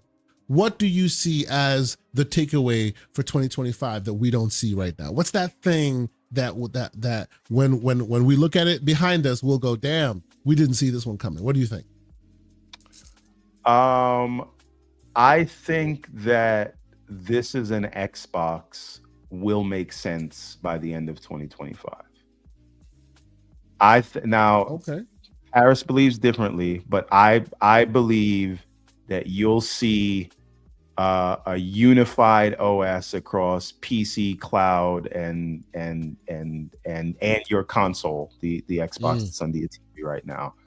I think by the end of the year, you will see all those things come together and make sense. So whether it's on your LG or Samsung TV, whether it is on xbox.com/play, whether it's on your mobile phone, whether it's on your console that's under your TV, whether it's on your desktop, whether it is on your Asus or Lenovo handheld, you're going to have one UI. And then this is an Xbox will make sense to people. I think that will be and if it doesn't, shame on them. Yeah. On that, I agree. It needs to finally reach its final form in this year. And if it doesn't, shame on them. That part, I wholeheartedly agree with you because we've been waiting for too long. And I feel like just to what we were discussing with Paris, right? I feel like although they are the big monster and they are the yacht that takes a lot of time to move, and we can appreciate that. But with all of your quote unquote competitors now lining up to do what you have been doing, it's now time to put up, right? It's time to put up or shut up, as they say. So I'm looking forward to seeing them put something up. Even if it's not ready for prime time, at least get folks excited about what they can expect from you. Right? And so far, they've been very quiet about it. So here's the thing. Now, I want you to highlight Scott the Gamer Dude's comment. Mm-hmm.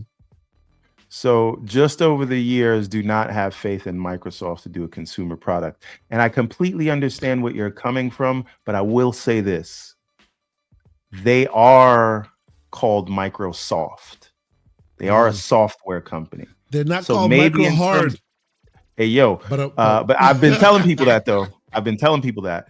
They're called Microsoft for a reason. That's right. This, like Xbox evolving into software that is running on other people's hardware or services or whatever, that is where they do shine. And I could absolutely see them turning the Xbox experience and bringing that in the software layer, and that making more sense than what we're seeing today. Unifying that, I think, is a powerful move, and I think that's what they need to do. Whether they have their ducks in a row to actually pull it off, your guess is as good as mine. We shall see. Yeah, it's poised for them to do that, and that's that. It seems, and they're already speaking to it. But I think 2025 is the year where all that makes sense. So, and if they don't, then Steam deserves to eat their lunch. Steam sure, OS. Yeah, absolutely. Then at this point, then I guess we are here to keep you on the pulse of who's doing the best. And at that point, whenever you're ready to do your switching, we want to be that resource that you tap into to say, hey, which OS should be my full driver?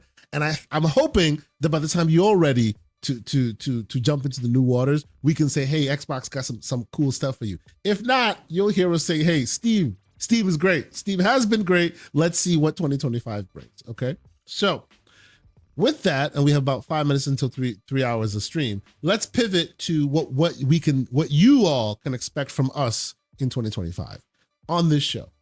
let's pivot real quick before that, and then we'll get out of here. So first off, let's salute to all the folks, the great people who always continue to support us and to be on this show and to be either in the chat or joining us on this show. I think there'll be more of that this year.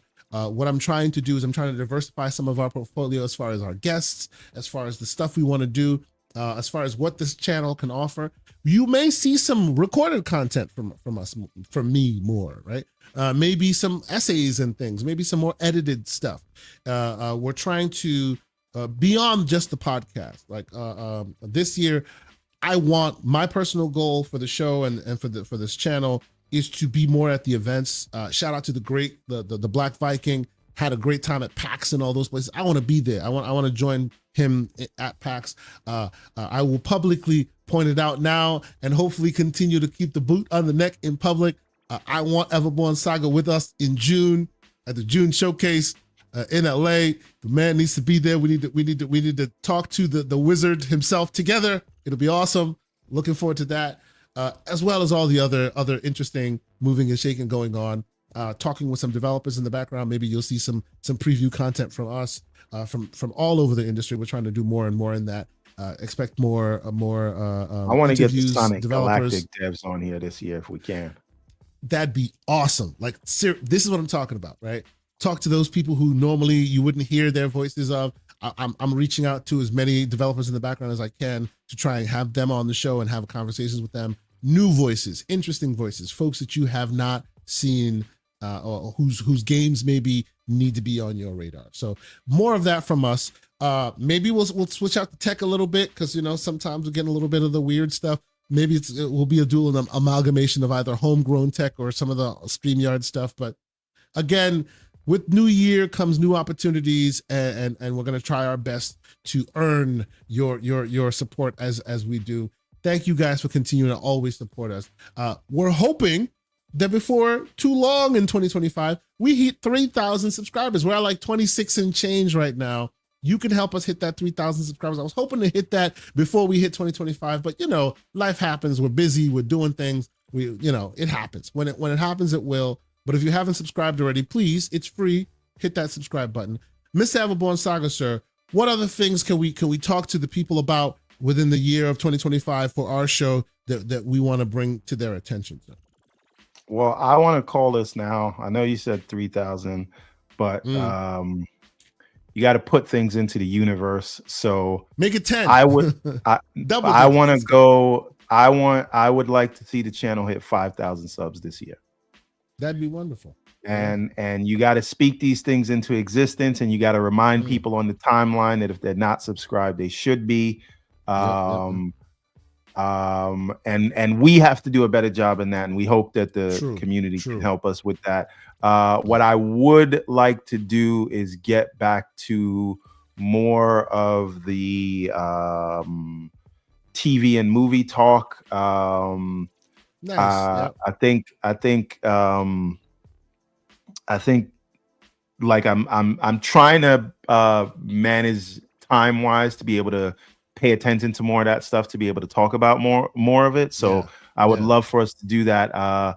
Guys, right now, if you are not involved, we are in the Discord every day for hours long. Some of us are at work and just kind of mute and tune in and out when we can. But if you are not a part of that Discord, we basically do these shows in every the chat day right now.